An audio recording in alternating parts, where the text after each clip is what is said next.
Pastor Shekhar Daniel గారు ఉంటుండగా ప్రేమపూర్వకమైనటువంటి ఆహ్వానాన్ని వారికి తెలియపడతాం.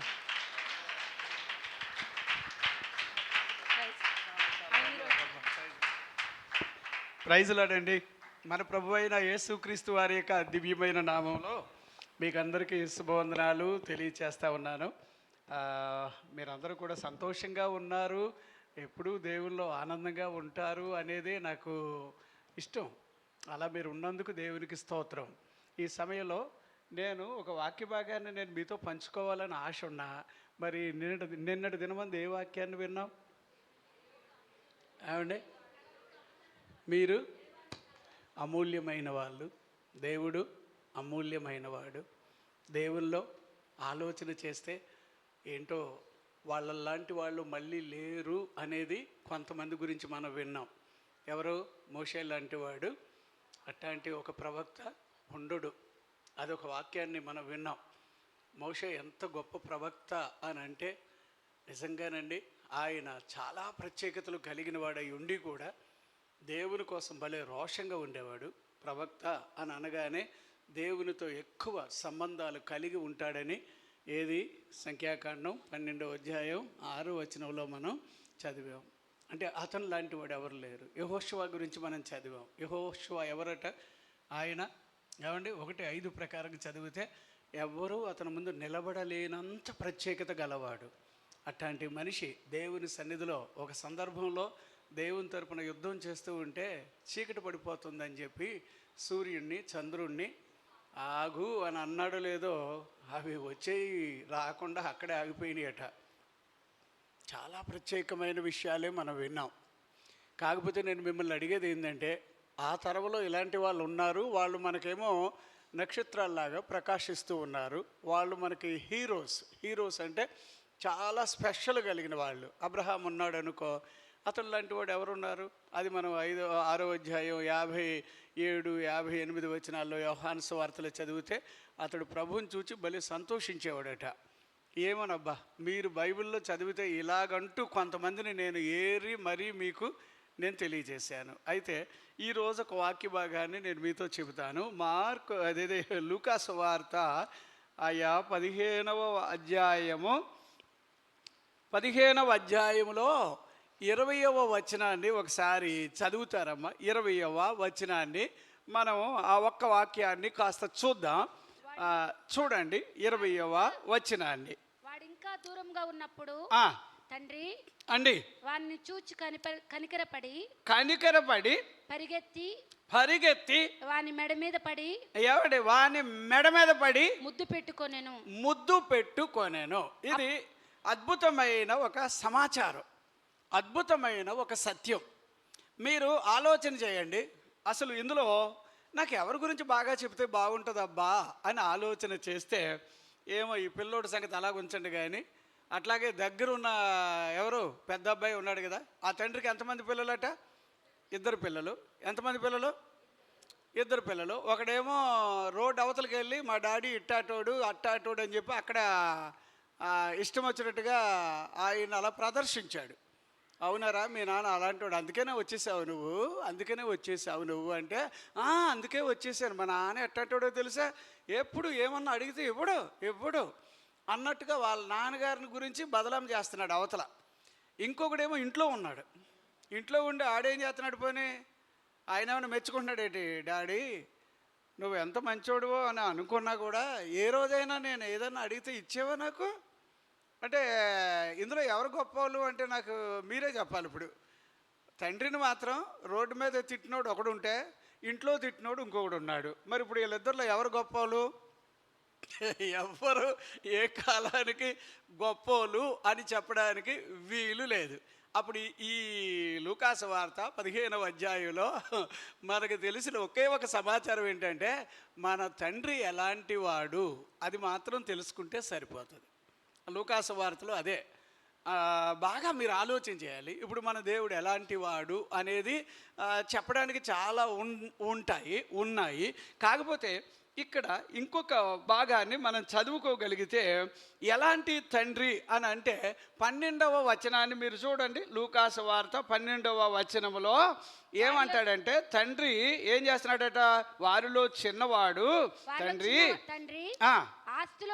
ఆస్తిలో నాకు వచ్చు బాగా మిమ్మని తన తండ్రి నడుగగా అతడు వారికి తన ఆస్తిని పంచిపెట్టే. ఇది ఇంకా ఘోరంగా, అంటే ఇది ఎలా ఉందంటే, యాక్చువల్లీ యూదులు వాళ్ళకున్న ఆస్తులు, వాళ్ళకున్నది ఏదైనా వాళ్ళకి నచ్చిన రోజునే వాళ్ళు ఇస్తారు అవతల వాళ్ళకి, వాళ్ళ పిల్లలకి. అంటే వెంటనే వాళ్ళు ఉంటూ ఉండగా, తల్లిదండ్రులు ఉంటూ ఉండగా వాళ్ళకి ఇచ్చేయాలని ఏమి ఉండదు. అలాంటి ఒక రూల్స్ ఉంటాయి వాళ్ళకి. ఇప్పుడు మన వాళ్ళు ఏం చేస్తారంటే, అమ్మ బాబుని పట్టుకొని తర్వాత ఏమవుతుందో తెలియదు కానీ మాకు వచ్చేది ఏదైనా ఉంటే ఇప్పుడు ఇచ్చేవచ్చు కదా అని అలాగా సతాయించే వాళ్ళు ఉంటారు ఇప్పుడు. కానీ యూదులు అలా కాదు. కాకపోతే ఇందులో మన తండ్రి అంటే ఇక్కడున్న తండ్రి ఎవరు అని అంటే, ఈయన స్వేచ్ఛను ఇచ్చే తండ్రి. అంటే కట్టుదిట్టంగా పట్టేసి నా చేతుల్లోనే ఉండిపోవాలి, అరే మీకు రెక్కలు వచ్చినాయి, మంచి చెడు తెలుస్తుంది, సరే మీ ఇష్టం, ఆలోచన చేయండి, ఇచ్చేయమంటావా, నీ ఆస్తి ఇచ్చేయమంటావా అని అడిగితే ఇచ్చేయాలి అంతే. ఎందుకంటే ఇప్పుడు అతను ఎవరు ప్రోద్బలం వలన అడుగుతున్నాడో ఆ మాట ఒక్కసారి మీరు చూడండి. చిన్న అబ్బాయి, చిన్న కుమారుడు, ఎవరి ప్రోద్బలము వలన నాకు వచ్చేది నాకు ఇస్తావా ఇవ్వవా. కాకపోతే ఇంచుమించుగా ఇందులో చదివితే కనుక ఆయన ఏం చేశాడంటే, నువ్వు ఏదో కఠినంగా ఉన్నావో లేకపోతే ఇంకోలాగా ఉన్నావో అనే ఉద్దేశం ఒక పక్కన పెట్టినా, సరే అయ్యా నీకు రావాల్సింది నేను ఇస్తాను తీసుకొని పో అని అన్నాడు. సరే ఏదైనా ఏమండి మనకి ఇందులో ఆలోచన చేద్దాం. ఈ అబ్బాయికి ఇచ్చిన తర్వాత ఇప్పుడు ఆస్తిని పట్టుకొని వెళ్ళిపోయేటట్టుగా పిల్లోడు ఉండాలని తండ్రి కోరుతాడా, లేకపోతే అదే ఆస్తిని కలిగి తన ఇంట్లోనే ఉంటూ తనతోటే ఉంటూ అలా ఉండాలని కోరతాడా? ఎవరైనా ఏం చేస్తాం, మన పిల్లలకు మన ఆస్తులు ఇచ్చినా ఏమండి అవి పట్టుకుపోయి సర్వనాశనం చేసేసి మళ్ళీ ఏమీ లేనోడ్లాగా అప్పుడు రారా చెప్పట్టుకొని అప్పుడు మళ్ళీ నీకు ఏదైనా సాయం చేస్తామని అంటామా? ఏదైనా ఇచ్చారంటే ఒక ఏమంటే దానికి ఇంకా 20కి 30కి 100 రెట్లు అలా డెవలప్ అవుతున్నారు అనేదే మనం ఎదురు చూస్తాం. మన పిల్లలకి మనం ఏదైనా ఇస్తే ఏం చేసుకోవడానికి, అది కూడా ఇష్టంతో ఇస్తే ఏం చేసుకోవడానికి, ఇంకా అది అభివృద్ధి అవ్వాలి అనే ఉద్దేశం ఒకటే కదా, అంతేగాని ఇంకా అంతకన్నా మించి ఏముండదు కదా. అయితే ఈ చిన్న అబ్బాయి ఏమండి అలా అడిగినప్పుడు అందులో మీరు తండ్రి యొక్క లక్షణాలు గమనిస్తే కనుక ఆ తండ్రి చేసిన పని ఏమిటంటే, సరే అని చెప్పి నేను కట్టుదిట్టంగా నేను బంధించే మనిషిని అయితే కాదు, నువ్వు ఎప్పుడు కూడా ఎలాగ ఉండాలంటే స్వతంత్రుడుగా ఉండాలి. ఇప్పుడు మన యేసు ప్రభు వారు మనల్ని ఆయన పిల్లలుగా మనల్ని చేసుకున్నాడు. ఇప్పుడు మనం ఆయన ఏమంటే చాలా బంధించేసి కఠినంగా ఆయన మనలను పాలించేవాడు కాదు. అర్థమవుతుందా? అంటే ఆయన దగ్గర ఉండేవన్నీ కూడా మనకి ఇస్తాడు. బైబిల్లో నేను ఇప్పుడు మీకు వాక్యం చెప్పిన తర్వాత మిమ్మల్ని నేను ప్రశ్న అడిగితే బాగుండేది ఉంటుంది. దేవుడు కనుక ఇవ్వడం మొదలెడితే ఎలా ఇస్తాడు, అది ఒక పాయింట్ ఇందులో మనం చూడాలి. ఎందుకంటే ఎట్లాంటి తండ్రి అయినా అట్లాంటి ఆ గొప్ప తండ్రిని గనుక మీరు నేను కలిగి ఉన్నాము అని అంటే గనుక ఖచ్చితంగా ఆయన మనకి ఎలా ఇస్తాడబ్బా అనేది ఒక 7 పాయింట్లు అవి కూడా చెప్పాలి. ఎందుకంటే ఇప్పుడు మీరేమనుకుంటారంటే ఏదో మీరే కాస్తంత హద్దు పెట్టుకొని, ప్రభువా నాకు ఒక 2 రూపాయలు ఇవ్వద్దా, 2 రూపాయలు ఈ ప్రభువా అంటాడు. ఒరే 2 రూపాయలు ఏంట్రా, 2 రూపాయలకి ఎన్ని సున్నాలు పెడతావు, అవి పెట్టుకో, అన్ని ఇవ్వాలని నాకు ఆశ ఉంటే నువ్వు 2 రూపాయలు అడుగుతావు అంటే అలా ఉంటుంది. దేవుడు ఇవ్వడం మొదలెడితే తెలుగు బైబిల్లో ఎలాగిస్తాడంటే, ఏమండి ఎన్నమ్మా 17వ అధ్యాయం 25వ వచనం దగ్గరికి వెళ్ళారనుకో, ఏది అపోస్తుల కార్యాల్లో లేదా అపోస్తుల కార్యాలు 14వ అధ్యాయం 17వ వచనంలో ఈ 2 మీరు చదివితే దేవుడే గనక తన పిల్లలకి ఇవ్వడం మొదలెడితే కొదువు లేకుండా ఇస్తాడట. ఎలా ఇస్తాడు చెప్పండి, చెప్పాలి. నేను మధ్యలో మిమ్మల్ని అడుగుతాను, అప్పుడు నాకున్న అలవాటు ఏంటంటే వాక్యం చెప్పుకుంటా పోతాను, కానీ మళ్ళీ వెనక్కి లాక్కొస్తాను. ఏం చెప్పాను ఒకసారి చెప్తారా అని అంటాను. ఇప్పుడు దేవుడు మనకి ఇవ్వడం మొదలెడితే చిన్న అబ్బాయికి సరే ఇదంతా నీదే, ఇదిగో ఇది నీది, నీకు ఇది ఇస్తున్నా ఇచ్చాడు. అట్లాగే అంటే మన తండ్రి ఎవరు అంటే దేవుడే మనకి తండ్రి అయితే, ఆయనే మనకు సమస్తమైతే ఇప్పుడు ఆయన మనకి ఎలా ఇస్తాడబ్బా అని ఆలోచన చేస్తే ఏం చూస్తున్నాం మనం అక్కడ? దేవునికి స్తోత్రం, హల్లెలూయా. ఎలా ఇస్తాడట? ఎలా ఇస్తాడు? కొదువు లేకుండా, ఆ పాయింట్ రావాలి. కొదువు లేకుండా ఇచ్చే దేవుడు అంటే మన దేవుడు. ఆయన మనకి తండ్రిగా ఉంటే అప్పుడు మనకు ఆయన ఎలా ఇస్తాడంటే కొదువు లేకుండా ఇస్తాడు. ఈ మాట ఆమేన్ అనే వాళ్ళు ఎంతమంది ఉన్నారు ఇక్కడ? నా ప్రభు నాకు ఏమండి ఎలా ఇస్తాడట? నువ్వేమో డొక్కు కారు అడుగుతా, ఊరికే అయ్యా డొక్కు కార్లు ఇలాంటివి లేవు నా దగ్గర, కొత్త కారు ఉందా అంటాడు. ఏ కారు ఉందట? చెప్పట్లేదు. అడగండి అమ్మ, మీరు ఏదైనా కూడానమ్మా దేవుడిని అడగాలి. ఈ వాక్యాల్లో ఏమండి ఎవరినో ఉద్దేశించి నేను చెప్పట్లే. ఇందులో నాకు పాత్ర ఎవరంటే నా దేవుడు నాకు తండ్రి, నేను ఆయన కుమారుణ్ణి, అంతే. ప్రతి వారు కూడా ఆయనకు పిల్లలైతే ఎప్పుడు ఆయనతో పాటే ఉండాలని ఆయనకి కోరిక. ఇస్తాడు, ఎన్నన్నా ఇస్తాడు, ఏమన్నా ఇస్తాడు. ఇచ్చిన తర్వాత వాటిని తీసుకొని వెళ్ళిపోయి తగలెట్టడానికి ఇవ్వడట. అర్థం చేసుకోండి, దేవుడు ఏదైనా ఇస్తే ఏం చేయడానికి?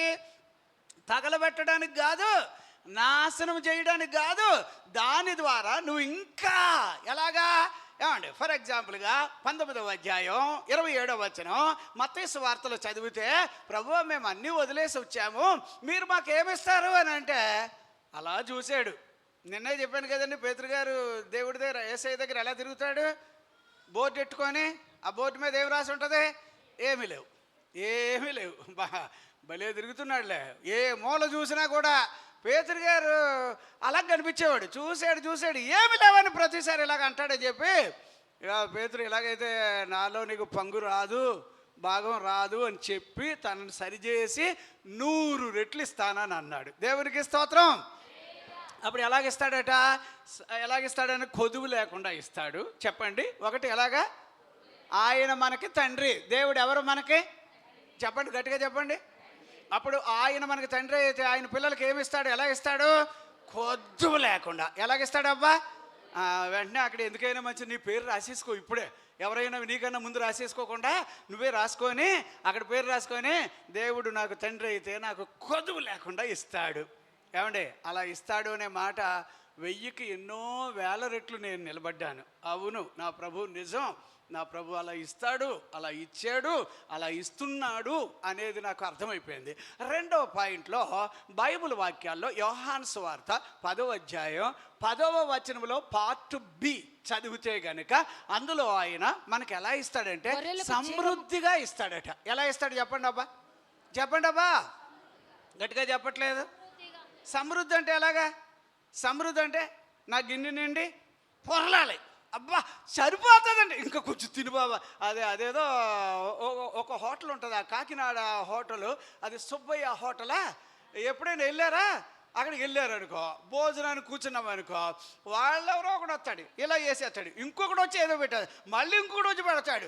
ఇక ఇది తినేటప్పటికి అమ్మయ్య చాలరా బాబు అని చెయ్యి కొడుకుందామంటే ఆడెవడో వచ్చి అంటాడు, ఇంకొంచెం తినండి సార్, ఇందులో కనుక అదేదట ఈ పెరుగులో కొంచెం ఇదే వేసుకొని తింటే అయ్యో ఇక ఆఖరికి వద్దాయి అంటే ఏం పర్లేదు సార్, ఇది కొంచెం ఇది తినండి. అయ్యి బాబు మొత్తానికి అనిపిస్తుంది ఈ హోటల్కి మళ్ళీ ఇంకోసారి రాకూడదురా బాబు, అలా పెట్టేస్తున్నారు వాళ్ళు అన్నట్టు.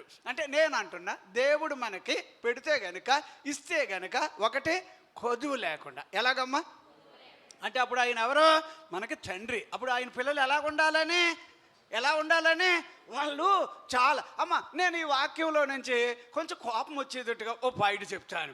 అందులో ఏముందంటే ఈ పిల్లోడికి దేవుడు ప్రేమతో ఇచ్చాడు. దేవుడు అంటే ఎంత తండ్రి లాంటి మనిషి ఏంటంటే, ఒరే నువ్వు నాశనం అవ్వడానికి నేనేమి ఇవ్వట్లేదు, నువ్వంతా కూడా ఏది ఇల్లు అంతా గుళ్ళ చేసుకోవడానికి ఇవ్వట్లేదు, బతుకు పాడు చేసుకోవడానికి ఇవ్వట్లేదు. వీటి ద్వారా మీరేం చేయాలి? మీరు బైబిల్లో ఎక్కడ చదువుతారు? ఒకడికి ఎన్ని తలాంతులు ఇచ్చాడట? ఒకడికి ఎన్ని ఇచ్చాడు? అలా చూస్తారేటండి. ఇవన్నీ ఇక రెఫరెన్స్లు అడగకుండా చెప్పుకుంటూ రావాలి. ఒకడికి 5, ఇంకొకటికి 2, ఇంకొకటికి అంటే బహుశా ఒకటికి ఇచ్చాడంటే ఆడు పెద్ద సోంబేరుగాడేమో. వీడు ఎంత కష్టపడినా నేను మళ్ళీ వీడి దగ్గరికి వచ్చేటప్పటికి ఒకటి సంపాదిస్తే ఎక్కువ అన్నట్టు అనుకున్నాడో ఏంటో, ఆడు సంపాదించలేదు. ప్రభువుని అంటాడు వచ్చాక, అయ్యా నేను ఇచ్చిన వాటిలో మీరు ఏం సంపాదించారు అని అంటే, నాకు మీరు ఎవరో తెలుసు, ఇచ్చినట్టు ఇస్తారు కానీ మీరు ఎలాంటి వాళ్ళంటే కట్టినీళ్ళు మీరు, అందుకోసమే బాబు నువ్వు ఎప్పుడైనా వచ్చి అడుగుతావని ఇదిగో చేతుల మాల్లో పెట్టి భూమిలో దాచిపెట్టాను, తీసుకో ఎవరికి కావాలని అంటే మరి పిచ్చోడా, నేను నీకు ఇచ్చింది అడగట్లేదురా, ఇచ్చిన దాని మీద ఏం సంపాదించావు అది అడుగుతున్నాను అన్నాడు. అయ్య బాబోయ్, అయితే అలాగేం సంపాదించలేదంటే ఈయన కట్టి పడేసిండు అక్కడ. అంటే ఏమీ లేనోడికి కూడా ఆయన ఇస్తాడు సార్, ఏమీ లేనోడికి కూడా. అలాంటి వాడు ఏం చేయాలి అప్పుడు? ప్రభువా నాకు ఏమీ లేదంటే, నాన్న నువ్వు బతకాలంటే వరాలు ఇస్తాను. ఏమిస్తానన్నాడు? తలాంతులు ఇస్తాను. ఏమిస్తానంటాడు? మీరు గలతీలకు రాసిన పత్రిక 5:22లో చూసేది అదే కదమ్మా. ఫలాలు ఇస్తాను, వీటి ద్వారా మీరేం కావాలంటే విపరీతంగా పైకి రావాలి. ఇప్పుడు మీరు నేను ఎవరికి కుమారులుగా ఉంటున్నాం, కుమార్తెలుగా ఉంటున్నామని లెక్కేస్తే అప్పుడు మన జీవితాల్లో ఖచ్చితంగా ఈయన మా బాబు అని అనడానికి, అదే తండ్రికి పేర్లు చెప్పండి, ఏమేం పేర్లు ఉంటాయి? నేను బాబు అన్నాను. బాబు అంటే చిన్నబాబు కాదు, సరే బాబు, మా బాబుని అని నేను మా దేవుడిని, నా దేవుడిని నేను బాబు అన్నాను. సరే మీరేమని పిలుస్తారు? బోల్డ్ పేర్లు ఉన్నాయి కదా, చెప్పండి అమ్మ. ఆ తండ్రి ఇప్పుడు నేను అదే చెప్తున్నాను. అదే చెప్తే ఎలాగా? కొత్త పేదాలు చెప్పండి. నాన్న, బా ఎంత బాగుందో, ఏదో ఆటోలు వెనకాల అంటించుంటాయి, అదేనా బోర్డు చూసి చెప్తున్నారా? నాన్న. ఓకే, నాకు కూడా నాన్న, తండ్రి. ఎలాగా? ఇంకే పేరు వచ్చింది ఇప్పుడు? అమ్మ డాడీ. ఏ భాష ఇది? సరే, డాడీ. ఓకే, డాడీ కూడా ఇష్టం కదా, చాలా ఇష్టం డాడీ. ఇంకా అబ్బా. అప్ప అంటారా? అప్ప తమిళ్లో అప్ప అంటారు. అప్ప అంటే ఏ నాయనా అని అర్థం. తమిళ్లో తగపన్ అని అంటారు. తగపన్ అంటారు, అప్ప అంటారు. ఇది ఇలాంటి పదాలు ఉంటాయి. సరే, తెలుగులోకి వచ్చేటప్పటికి ఒకటి ఏంటట, నాన్న, లేదా మా బాబు, లేకపోతే అయ్యా. బాబు ఈ ప్రాణాలు ఉన్నట్టు లేనట్టు కనిపిస్తుంది, మరి ఇవిడి అయ్యా అంటుంది. ఓకే, దేవుడు ఆవిడ్ని దీవించుగాక. అయ్యా. ఇంకేమేమి వచ్చినాయి ఇప్పుడు? నేను అలాంటివి అడగట్లే. తండ్రి, తండ్రి అంటే తండ్రికి పేర్లు చెప్పండి అంటున్నాను. తండ్రి. తర్వాత ఏమేమి వచ్చినాయి? బాబు ఇదేంటి బాబు అలా చూస్తున్నారు సీరియస్గా? తండ్రి, నాన్న, బాబు, ఇంకెవరు? అయ్యా. అయిపోయినాయా? ఏంటిది, డాడీకి ఇన్ని పేర్లోనే ఉన్నాయి. అయ్యయ్యా, ఎన్ని పేర్లు ఉంటాయో డాడీకి. అబ్బా అని ఎవరో చెప్పారు కదా, 5 వచ్చినాయి. బాబాయ్ నా దగ్గర ఇక్కడ పెద్ద లిస్ట్ రాశాను. అయ్యా రాశాను, అబ్బా రాశాను, తండ్రి రాశాను, నాన్న రాశాను, ఏమండి ఇంకా బాబు రాశాను, పిత ఎవరో, ఇంకా పేర్లు ఉన్నాయి. అంటే ఊరికే ఇంట్రడక్షన్లో సరదాగా అలాగే అడిగితే బాగుంటుంది. ఇంకెవరైనా చెప్తారా? నాయనా. ఏ పేరమ్మా? డాడీని ఏమంటే ఏంటి నాయన, నాయన అనగానే భలే పదాలు కదా. ఏదైనా నేను ఒక పాయింట్ చెప్తాను. మీరు మీ నాన్నగారి దగ్గర మీరు ఇష్టంగా ఉంటారా, కష్టంగా ఉంటారా? అంటే డాడీ అంటే అంత ఇష్టం. అలాగైతే నేను ఒక మాట అడుగుతున్నాను. ఇప్పుడు 2 పిల్లల్లో ఒకడు వచ్చి అడిగగానే దేవుడు ఇష్టంగా ఇచ్చాడా, కష్టంగా ఇచ్చాడా? ఇష్టంగానే ఇచ్చాడు. ఇచ్చినప్పుడు మరి దాన్ని మనం ఏం చేయాలి? డాడీకి తగ్గట్టుగా. ఇప్పుడు మన పిల్లలు మనం భలే చదివిస్తాం. అమ్మ నాన్న ఎంత కష్టపడతారో అది వాళ్ళు గుర్తుపెట్టేటప్పటికి మనం రెక్కలు ముక్కలు అయిపోతాయి, చిక్కుపోతాం, బలహీనులు అయిపోతాం. ఒక్కొక్క సందర్భంలో ఇంక నేను చదివించలేకపోతున్నాను రా, నేను చేసిన కాడికి చేశాను, కష్టపడ్డా కాడికి కష్టపడ్డాను, ఇప్పుడు నాకు ఎక్కడ పుట్టవు డబ్బులు, చాలా కష్టమవుతుందంటే అప్పుడు పిల్లోడికి ఏమనుకుంటాడు? చూసావా మా నాన్న ఎంత కష్టపడి చదివించాడో అని. ఇప్పుడు ఎలాగైనా సరే అతడికి రోషం వచ్చి ఓ పక్కన పని చేసుకుంటున్నా, ఇంకో పక్కన వాడు ఏం చేయాలనుకుంటాడు? చదవాలనుకుంటాడు. దేవునికి స్తోత్రం, హల్లెలూయా. సరే, ఇప్పుడు ఇందులో నుంచి మన చిన్న పాయింట్, నేను సీరియస్గా కోపంగా ఉండేటట్టు ఒక వచనం చెప్తాను అన్నాను చూడండి. తెలుగు బైబిల్లో లూకాసు వార్త ఇదే 15లో అమ్మా 16వ వచనం చదువుతారా? వాడు పందులు తిను పొట్టుతో తన కడుపు ఏం చేయాలనుకున్నాడట? నింపుకొని ఆశపడి. చెప్పాలి అంటే ఇదేంటి, ఎందుకు వచ్చిందండి ఈ పరిస్థితి? ఎందుకు వచ్చిందండి? అమ్మా నా మాట ఏనండి, నేను అసలు ఇంకా వాక్యం లోపలికి అస్సలు ఇంకా వెళ్ళలేదు. ఇప్పుడు నా మాట ఏనండి, ఈ చిన్నపిల్లోడు ఈ రోజుకి ఇదేం ఆశలో అండి బాబువాడికి, అదే ఆశ. అది ఏం తినాలనుకున్నాడట? పందులతో. ఎవరండి? యూదులు దేశంలో, ఇశ్రాయేలీల ఇళ్లల్లో, ఈవెన్ ఏ క్రైస్తవుని ఇళ్లల్లో పందుల ఫోటోలు ఎవరైనా క్యాలెండర్ కింద తగిలించుకుంటారా? ఎందుకు తగిలించుకోము? చిచి అది మనకు అవసరం కాదు అనుకుంటాం. కానీ ఈడేంట్రా బాబు అంటే ఇక డాడీని వదిలేసి వెళ్ళిన వాళ్ళు బాగా వినండి అమ్మా. అమ్మతో పని ఏంటి, బాబుతో పని ఏంటి అని చెప్పి అమ్మా బాబులు మాట వినకుండా ఈ రోజుల్లో మాకు రెక్కలు వచ్చినాయి, మా ఇష్టం అంటే చివరికి పందుల దగ్గరికి వెళ్తావు. జాగ్రత్త. ఎక్కడికి వెళ్తావు? ఎందుకు? ఎవరు చేశారు ఆ పని? ఏమండి, తండ్రి దగ్గర ఉంటే ఈ దరిద్రం రాదు, తండ్రితో ఉండే వాళ్ళకి ఈ దరిద్రం రాదు. కానీ ఇతను ఏంటంటే వీడితో ఉండే తొట్టిగ్యాంగ్ ఉంటారు చూడండి, పనికిరాని వాళ్ళు.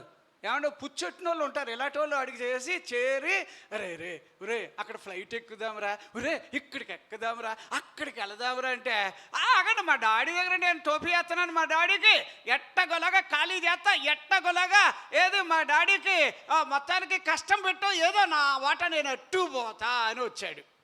అయితే పాపం అదేంటో కానీ ఈ పిల్లోడు ఎవరో కానీ నాకు అర్థం కాలేదు. వీడో శనిగుట్టుడు అనుకుంటా. ఎవరండి? అమ్మా బాబుల్ని వదిలేసినోడు ఎవడో చెప్పండి అబ్బా. అమ్మా బాబుల్ని వదిలేసి వాళ్ళ మాట లెక్క చేయకుండా అమ్మా బాబులు ఉన్నందుకు ఒకసారి దేవునికి స్తోత్రం చెల్లిద్దామా? చెల్లిస్తారా? చెల్లించరా? అయ్యా మీకేం తెలుసు మా నాన్న ఎంత కఠినమో, మా అమ్మాళ్ళు ఎంత సీరియస్గా ఉన్నారు.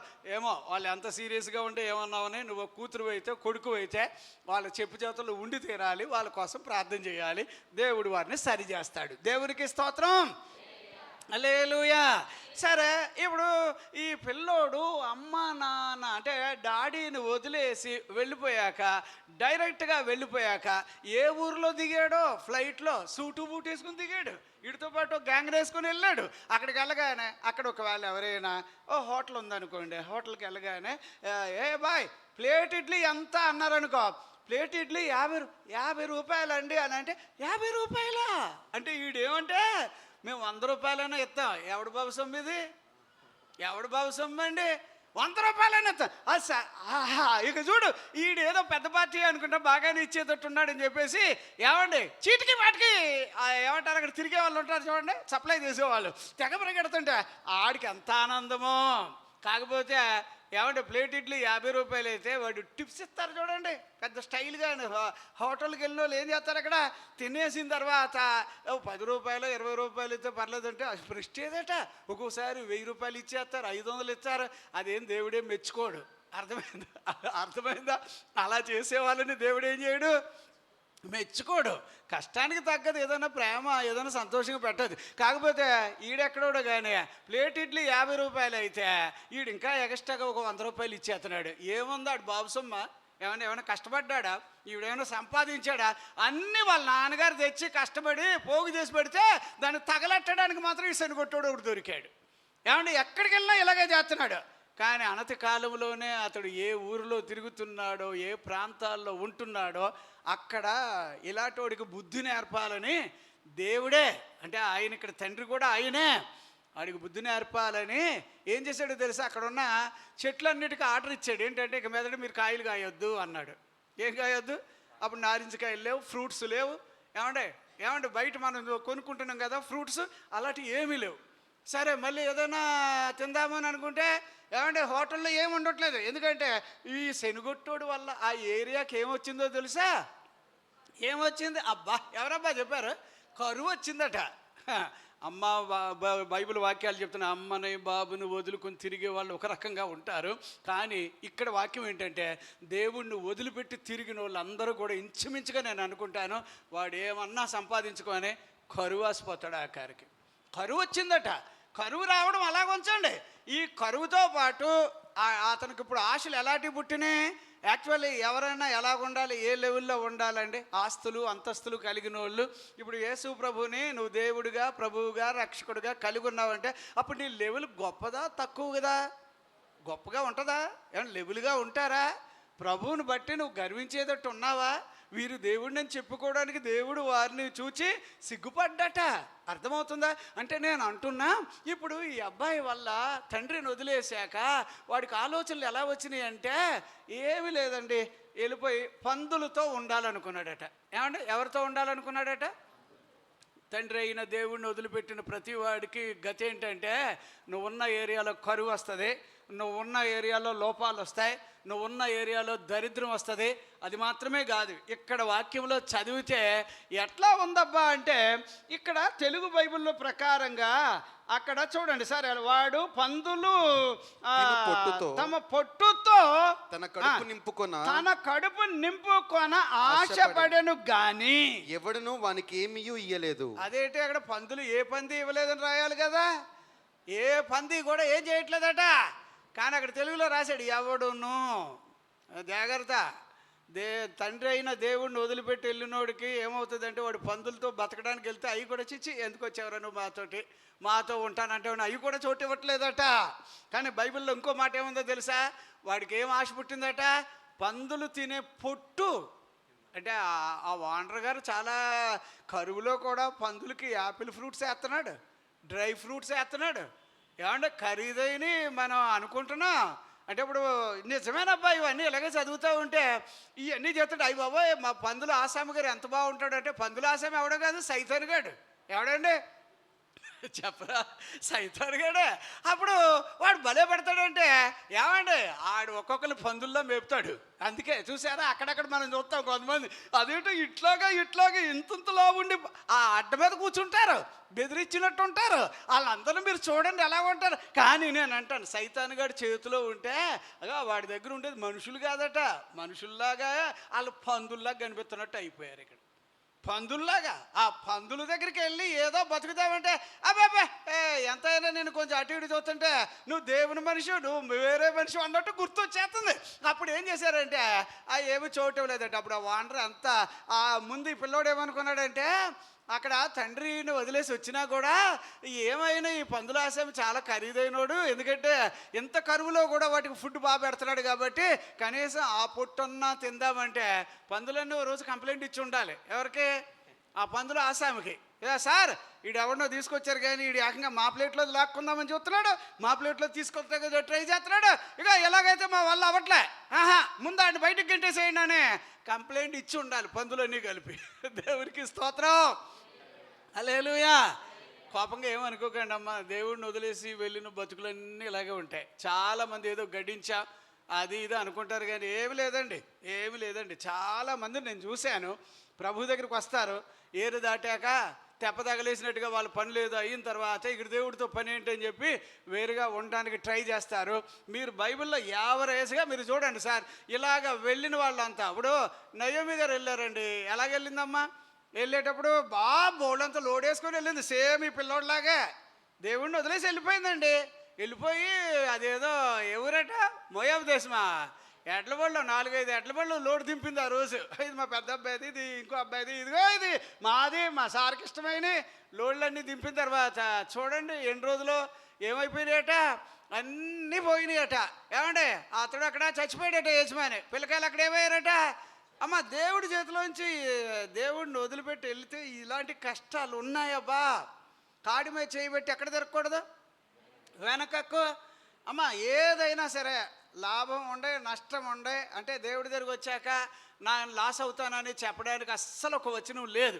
ప్రభు దగ్గరికి వచ్చాక ఎట్లాంటి వాళ్ళైనా వాళ్ళు స్థిరపరచబడతారు, వాళ్ళు అభివృద్ధి చేయబడతారు. అందుకనే నేనేమంటానంటే, ఇతను అలాగా వెళ్ళి చివరికి అతని ఆశలు కూడా ఎలా మారిపోయినాయంటే, ఏంటంటే 5 స్టార్లో తిన్న పిల్లోడు ఇప్పుడు ఎక్కడ తిందాం అనుకున్నాడు, పందులు పొట్టు చాలు. చూసావా? ఏమండి, కొంతమంది కొన్నిటికి డ్రగ్ అడిక్ట్స్గా అలవాటు పడిపోతారు. అప్పుడు వాళ్ళకి ఏం పాడేసినా తినేస్తారు. అర్థమైందా? ఏం పాడేయడం అంటే, అదే రోడ్డు మీద ఏదో ఇనప గిన్నె మీద ఇలాగ టక్కు కొడతాడు చూడు, అది తుప్పు వస్తుందో, దాంట్లో ఇనప కంపు వస్తుందో ఏం లేదు, అది పానీపూరి అట్టది తినడానికి బాగా ఉంటుంది కదా. ఏమో ఇలాంటివి మనం జనరల్గా చూస్తాము బా. కానీ ఈ పిల్లోడు ఇదేంట్రా బాబు, ఎప్పుడు చూసినా ఏది అసలు సెట్ నలిగేది కాదు, కాలు ఎంతో జాగ్రత్తగా, మనిషి ఎంతో లెవెల్గా ఉండేవాడు. చివరికి తండ్రిని వదిలేస్తే ఏమండి, ఆస్తులు పోయినాయి, అంతస్తులు పోయినాయి, అన్నీ పోతాయి. పోయిన తర్వాత చివరికి అతని జీవితాల్లో ఎన్నో అవస్థపాలైపోయాడు. కాకపోతే ఈరోజు వాక్యంలో మెయిన్ ఏంటంటే, నేను అంటాను మన తండ్రి ఎటువంటి వాడు. అందులో ఒకే ఒక పాయింట్ ఏంటంటే, సమృద్ధిగా ఇచ్చేవాడు. ఎలా ఇస్తాడమ్మా? చెప్పాలి. సమృద్ధిగా అనే దానికి ఇంకో పాయింట్ నేను చెప్పాను, అదేమిటది? కొదువు లేకుండా. ఎలాగిస్తాడమ్మా చెప్పాలబ్బా. ఇప్పుడు బైబిల్ వాక్యాల్లో ఎలా ఉంటాయంటే, దేవుడే గనక మనకి ఇవ్వడం మొదలెడితే, అంటే తండ్రిగా ఆయన మనకి ఇవ్వడం మొదలెడితే, ఇదిగో నీకు చాలా విస్తారంగా బైబిల్ వాక్యాల్లో 3వ అధ్యాయం 10వ వచనంలో మలాకీలో చదువుతాం, ఆయన ఆకాశపు తూములు తెరుస్తాడట. బైబిల్ వాక్యాల్లో ఏమంటే ఆదికాండం 26:12వ వచనంలో మనం చదువుతాం. 12వ వచనంలో కరువులో కూడా 100 రెట్లు ఇస్తాడట. ఎన్ని ఇస్తాడమ్మా చెప్పండి? కొదువు లేకుండా ఇస్తాడు, సమృద్ధిగా ఇస్తాడు. ఇంకెలా ఇస్తాడు? 100 రెట్లకు వచ్చేసారా మధ్యలో? ఏమండి ఎలాగిస్తాడు ఆయన? అస్సలు ఆయనకు ఫీల్ అవ్వడు. అదేటబ్బా ఎంత ఇచ్చేస్తే ఎలాగంటే, అదే మేము రాత్రి అక్కడ ప్రగతి నగర్లో వాక్యం చెప్తా ఉన్నా. దేవుడు దగ్గర వాళ్ళు అడుగుతున్నారు, ప్రభువా ఎన్నో రోజులు అయిపోయింది నాన్ వెజ్ తిని, కొంచెం మాకు ఏదన్నా సాయం చేయొచ్చు కదా అంటున్నారు వాళ్ళు. ఏదైనా సాయం చేయొచ్చు కదా అంటే, మోషే గారు అటు వెళ్తుంటే ఖాళీ డేక్షాలు చూపిస్తున్నారట. ఐగుప్తులో ఫ్రీగా తినేవాళ్ళం, మమ్మల్ని అడవిలో తీసుకొచ్చి ముద్ద ఎట్టడం చేత కావట్లేదంటే దేవుడికి కోపం వచ్చింది. వాళ్ళతో ఏమన్నాడో తెలుసా? మీరు ఎక్కడ 11వ అధ్యాయం అనుకుంటున్నాను, 31లో సంఖ్యాకాండంలో చదివితే, ఒకరోజు కాదు 2 రోజులు కాదు, ఇక ఖచ్చితంగా నేను చెప్తాను 5 రోజులు కాదు, అలా కాదు, ఇక మీకు కనీసం 4 రోజులకి ఎక్కువగానే నేను పెడతా అని చెప్పి ఆయన ఆకాశ మహాకాశములు పట్టజాలని దేవుడు దిగొచ్చి వాళ్ళ కోసం సముద్రములో నుంచి ఆయన ఒక రకమైన గాలిని పుట్టించగా, అంతేనమ్మా ఉందా? పుట్టించగా సన్నిధి నుండి ఒక గాలి బయలుదేరి యెహోవా సన్నిధి నుండి ఒక గాలి బయలుదేరి సముద్రపు నుండి పూరేళ్లను రప్పించి, చూడండి అమ్మా, సముద్రం దగ్గర నుంచి ఎగురుకుంటూ వచ్చేస్తున్నాయట. పాలెము చుట్టూ ఈ ప్రక్కను ఆ ప్రక్కను దిన ప్రయాణం అంత దూరం వరకు. ఎంత అమ్మా? ఇక్కడ నుంచి మీరు రోజుకి, ఇక్కడ నుంచి ఒక్క రోజు ప్రయాణం చేయాలంటే 24 గంటలు కదా. 24 గంటలకి దూరం అంటే ఇక్కడి నుంచి ఎక్కడికి వెళ్ళొచ్చు మనం? ఇంచుమించుగా ఇక్కడ మొదలెడితే ఎల్బీ నగర్ అవతలకి వెళ్ళిపోవచ్చా? వెళ్ళలేమా? దగ్గరగా విజయవాడ అంతా వెళ్ళిపోవచ్చు, నడిచి వెళ్ళిపోతే కనుక. అయ్యి బాబా అంత దూరం, మళ్ళీ ఎలాగట 2 మూరల ఎత్తుట. అప్పుడు దేవుడు ఏదైనా మనకి ఇవ్వడం మొదలెడితే తండ్రిగా ఆయన కొదువు లేకుండా ఇస్తాడట, కరువులో కూడా ఇస్తాడట, 100 రెట్లు ఇస్తాడట. పాయింట్ మర్చిపోకండి. కొదువు లేకుండా ఇస్తాడు, సమృద్ధిగా ఇస్తాడు, తర్వాత 100 రెట్లు ఇస్తాడు. ఇంకెలా ఇస్తాడు ఇప్పుడు చెప్పండి? ఈ వాక్యాల ప్రకారంగా ఆయన మనకి ఇవ్వడంలో మాత్రం భలే విస్తారంగా ఆయన ఇవ్వడం మొదలెడతాడట. ఇంకో పాయింట్ చెప్తానబ్బా. ఈ యాకోబు పత్రిక 1:5వ వచనంలో ఏం చదువుతాం? ఆయన మనకి ఇవ్వడం మొదలెట్టాడు ఇంకో ధారాళముగా ఇస్తాడట. ఎలా ఇస్తాడు చెప్పండి అబ్బా? ధారాళం అంటే ఎలాగా? ఏమండి అయినోళ్ళకేమో ఒక రకంగా, కానోళ్ళకేమో ఇంకో రకంగా ఇచ్చే మనస్తత్వం మనుషులకు ఉంటుంది కదా. కానీ దేవుడికి అయితే అలా కాదట. ఆయన తండ్రి, ఆయన మనందరికీ కూడా అన్నీ ఇవ్వడంలో ఆయనకి ఏదో నేను ఇవ్వలేకపోతున్నాను అనేది ఉండదట. ఇవ్వడం మొదలెడితే ధారాళంగా ఇస్తాడట. దేవునికి స్తోత్రం. కరువులో ఇస్తాడు, కొదువు లేకుండా ఇస్తాడు, ధారాళంగా ఇస్తాడు, సమృద్ధిగా ఇస్తాడు, 100 రెట్లు ఇస్తాడు. ఇన్ని ఇచ్చే దేవుడి దగ్గర ఇప్పుడు ఈ పిల్లోడు అడిగి పట్టుకుపోతే దాన్ని ఇంకా మల్టిప్లై చెయ్యాలిగా, ఇంకా అభివృద్ధి చెయ్యాలిగా, ఇంకా విస్తరింప చెయ్యాలిగా. అయిపోయి అన్నీ తగలెట్టేయడం వలన నేను అంటాను ఒక్కటే, తండ్రి చేతిలో నుంచి ఎవరైనా దూరం వెళితే వాళ్ళకి మిగిలేది ఏమీ ఉండదబ్బా. అందుకోసం నేను అంటాను ఎప్పుడు కూడా, ఇదిగో తండ్రి చోటిది, మందిరానికి వచ్చాం, మందిరంలో యథార్థంగా నీతిగా మనము దేవుని దగ్గర ఉండేవారిగా కావాలి. ఒక్కొక్క పాయింట్ చదువుదాం. మన దేవుడు ఎట్లాంటి వాడంటే, ఏమండి మత్తయి సువార్త 5వ అధ్యాయం 48వ వచనాన్ని మీరు చదివితే అందులో ఏం రాశాడంటే, మన దేవుడటమ్మా ఎలాంటి దేవుడట? మీ పరలోకపు తండ్రి పరిపూర్ణుడు గనుక. ఎవరమ్మా అంటే ఒక మాట ఏంటో తెలుసా? పరిపూర్ణుడు అంటే ప్రక్కన ఏం పెట్టాలంటే లోపము లేనివాడు. మన తండ్రి ఎవరు చెప్పండి? చెప్పాలి. లోపం అంటే ఏవో అవకతవకలు ఉంటే అప్పుడు పరిపూర్ణుడు అని ఎలా చెప్పాలి? అన్నీ బాగానే ఉన్నాయి కానీ అని గూని పెడితే కనుక తేడా వస్తుందిగా. ఈయనకి అలా లేదట. ఈయన ఎవరట? పరిపూర్ణమైన వాడంటే మన దేవుడు ఎలాంటి తండ్రి అంటే, ఏమంటే లోపము లేని తండ్రి. ఎలాంటి తండ్రి చెప్పండి? సరే, నేను ఇప్పుడు ఇలాంటివన్నీ ఒకసారి చెప్పాక ప్రతి పేరు వెనకాల మీరు దేవునికి స్తోత్రం చెల్లించేటట్టు కావాలి. అయితే ఇప్పుడు కాదు, ఇంకా టైం ఉంది, వాక్యం వెళ్తూ ఉంటుంది, మధ్యలో ఆపి అప్పుడు మనం అందరం కూడా ఇలాంటి పేర్లు కలిగిన మన దేవునికి నిండు కృతజ్ఞతాస్తుతి చెల్లించాలి. ఫర్ ఎగ్జాంపుల్గా యోహాను సువార్త 17వ అధ్యాయం సార్, అందులో 11వ వచనం కనుక మీరు చదివారు అనుకో, యోహాను సువార్త 17వ అధ్యాయం 11వ వచనంలో ఏమి రాశాడు అక్కడ? ఏమండి, మన లోకంలో ఉండను గాని చదవండి అమ్మా. నేనింకను లోకములో ఉండను గాని వీరు లోకములో ఉన్నారు. నేను నీ యొద్దకు వచ్చుచున్నాను. పరిశుద్ధుడవైన తండ్రి. ఏ తండ్రి అమ్మా చెప్పాలి? మన తండ్రి ఎవరు? పరిశుద్ధుడు. ఇప్పుడు ఒక్కొక్క పాయింట్ వెళ్ళిపోతుంది, జాగ్రత్త. ఒక పాయింట్లో ఫస్ట్ ఏం చదువుకున్నాం? ఆయన ధారాళంగా ఇచ్చే తండ్రి. ఎలాగిస్తాడమ్మా? అమ్మ, బైబిల్ వాక్యాల్లో మీకు ఒక మాట చెప్తాను, ఎందుకైనా మంచిది. ఒక్కోసారి ఇలాంటి వచనాలు ఏమంటే గుండెకాయలో ఉండిపోవాలి. ఎలాగంటే ఎఫెసీయులకు రాసిన పత్రిక 1వ అధ్యాయం, అక్కడ మీరు 20వ వచనం అనుకుంటున్నాను. ఏం చదువుతారా? ఓసారి చదువుతారమ్మా. ఏం రాశాడు అక్కడ? ఆయన బలాతిశయము చేత క్రీస్తును మృతుల్లో నుండి లేపి సమస్తమైన ఆధిపత్యము కంటెను, అధికారము కంటెను, శక్తి కంటెను, ప్రభుత్వము కంటెను ఈ యుగమందును మాత్రమే గాక రాబోవు యుగమందును పేరు పొందిన ప్రతి నామము కంటెను ఎంతో హెచ్చుగా. ఒకటి చదవండి, 3వ అధ్యాయం 20వ వచనం చదవండి. 3వ అధ్యాయం 20వ వచనం అది చదవండి అమ్మా. అదే ఎఫెసీయులకు రాసిన పత్రిక 3వ అధ్యాయం. మనలో కార్యసాధకమైన తన శక్తి చొప్పున మనం అడుగు వాటి కంటేను. ఏదమ్మా? ఏమన్నాడమ్మా? అడుగు వాటి కంటేను, ఊహించు వాటన్నిటి కంటేను. ఏంటమ్మా? ఏమన్నాడమ్మా? ఊహించు వాటిని. ఊహించడం అంటే ఎట్లాగా? ఈ బయటకు కనబడవు కదా, మరి అవి కనిపిస్తాయా? నేను లోపల అనుకుంటున్నాను, నాకు ఎలా కావాలి, నాకు అలా కావాలంటే, ఒరే నువ్వు అడిగినా నాకు అలాగే తెలుసు, నువ్వు ఒకవేళ అడగకపోయి లోపల ఆలోచన చేస్తున్నా అయ్యి తెలుసు అంటే, ఇప్పుడు నేను అంటాను, పాట మీకు తెలుసు అనుకున్నాను.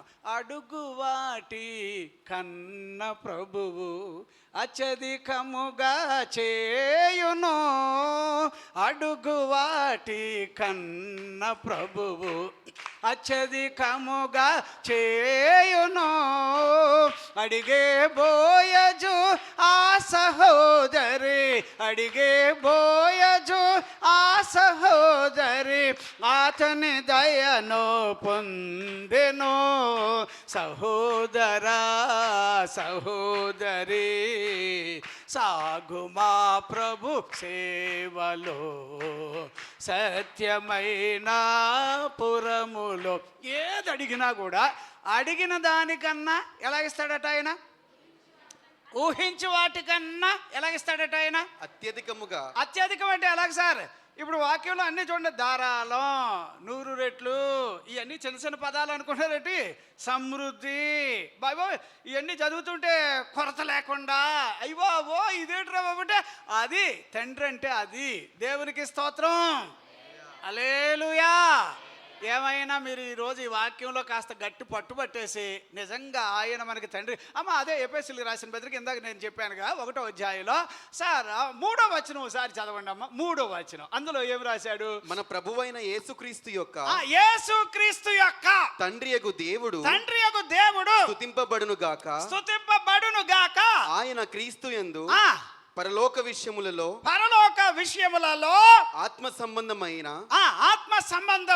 ప్రతి ఆశీర్వాదమును మనకు అనుగ్రహించెను. ఏదమ్మా? ఏమమ్మా? ఏమిస్తాడమ్మా? ప్రతి ఆశీర్వాదం. చెప్పాలమ్మా, ప్రతి ఆశీర్వాదం అంటే ఇక ఆశీర్వాదాల్లో కూడా బోల్డ్ని ఉన్నాయనేది ఒక్క మాట ఇందులో మాత్రం వచ్చేసింది. ఆశీర్వాదాల్లో కైండ్స్ ఉన్నాయి, రకాలు ఉన్నాయి, వ్యత్యాసాలు ఉన్నాయి ఆశీర్వాదాల్లోనే. కాకపోతే తెలుగు బైబిల్లో ఎలా రాశాడంటే, ఆయన గనుక మనకి తండ్రి అయితేనట ప్రతి ఆశీర్వాదం ఇస్తాడట. దేవునికి స్తోత్రం, హల్లెలూయా. ఎన్ని ఆశీర్వాదాలు ఇస్తాడని యోసేపుని అడిగి చూడండి. పర్వతాల ఆశీర్వాదం అంటాడు, చంద్రుడు ఆశీర్వాదాలు అంటాడు, ఆ సూర్యుడు ఆశీర్వాదాలు అంటాడు, భూమి యొక్క ఇవన్నీ చెప్పాడు. ఇది కాక వాళ్ళ కుటుంబం నుంచి ఆశీర్వాదాలు అంటాడు, పిల్లల నుంచి వచ్చే అంటే ఇవన్నీ చదువుతుంటే దేవుడండి తన బిడ్డలకి కుమారులుగా కుమార్తెలుగా ఎవరైతే ఆయనకుంటారో వాళ్ళకి ఆయన విపరీతంగా ఇస్తాడట. ఏం చేస్తాడమ్మా చెప్పాలి? విపరీతంగా అంటే అడిగేదానికన్నా, ఏమంటే కోరుకున్న దానికన్నా, ఊహించేదానికన్నా బాబోయ్ నీకు ఇవ్వడం అంటే అంత మంచి తండ్రి అండి మన దేవుడు. దేవునికి స్తోత్రం, హల్లెలూయా.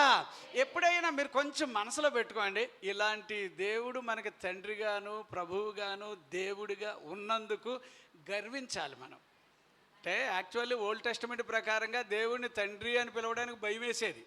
ఎందుకంటే ఆయన అలాంటి దేవుడు. మరి ఆయన్ని అట్లా ఉన్న దేవుడిని మీరు ఎలా తండ్రిగా పిలుచుకోవాలో యేసు ప్రభు వచ్చి మనకు నేర్పించాడు. అందుచేత మన తండ్రి ఎవరు అంటే పరిపూర్ణుడు. అంటే అర్థం ఏంటి? లోపము లేని తండ్రి. రెండవది ఇందా చదువుకున్నాం కదా, పరిశుద్ధమైన. 17-11 వచనంలో అదే కదండి మనం చదివే యోహాను సువార్తలో. ఎవరమ్మా ఆయన? పరిశుద్ధమైన. అంటే అపవిత్రత అనేది మన తండ్రిలో ఉండదు. ఏమైనా ఇప్పుడు ఆయన పిల్లలు మనమేనండి, మనం ఆయన పిల్లలమేనా? అప్పుడు మనం ఆయన పిల్లలమైతే కనుక అప్పుడు మనం ఎలాగ ఉండాలి? పవిత్రంగా ఉండాలా లేకపోతే ఎలా పడితే అలాగ ఉండాలా? చెప్పరేటండి. నేను పవిత్రుని కనుక, నేను పరిశుద్ధుని కనుక మీరు ఎలాగ ఉండాలి? 1:14 మనం చదువుతాం కదండి బాబు.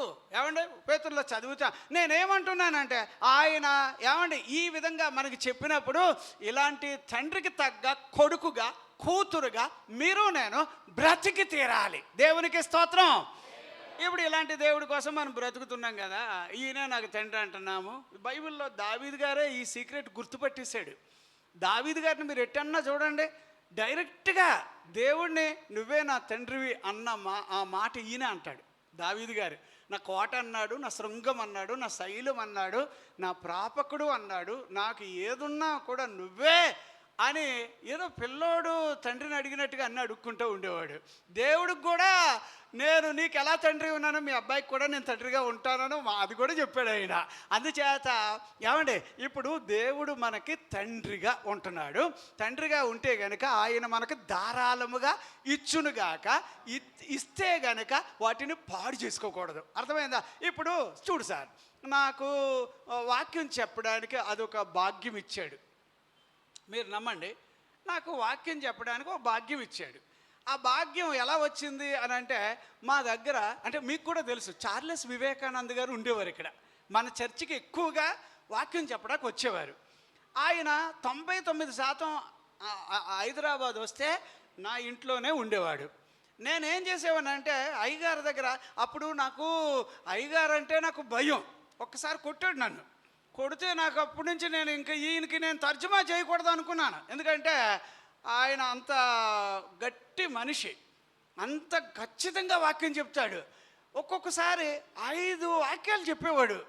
5 వాక్యాలు చెప్పాక అయ్యగారు అనేవాడు, అయ్యా ఎన్నయ్యా ఇవ్వల నేరం, ఎన్ని గంటలు ఎంతసేపు, ఎప్పుడు పేసరింగ్ అయ్యా అంటే అబ్బా పేసనం అవలదా అనేవాడు. మాట్లాడాలి అంతే అనేవాడు.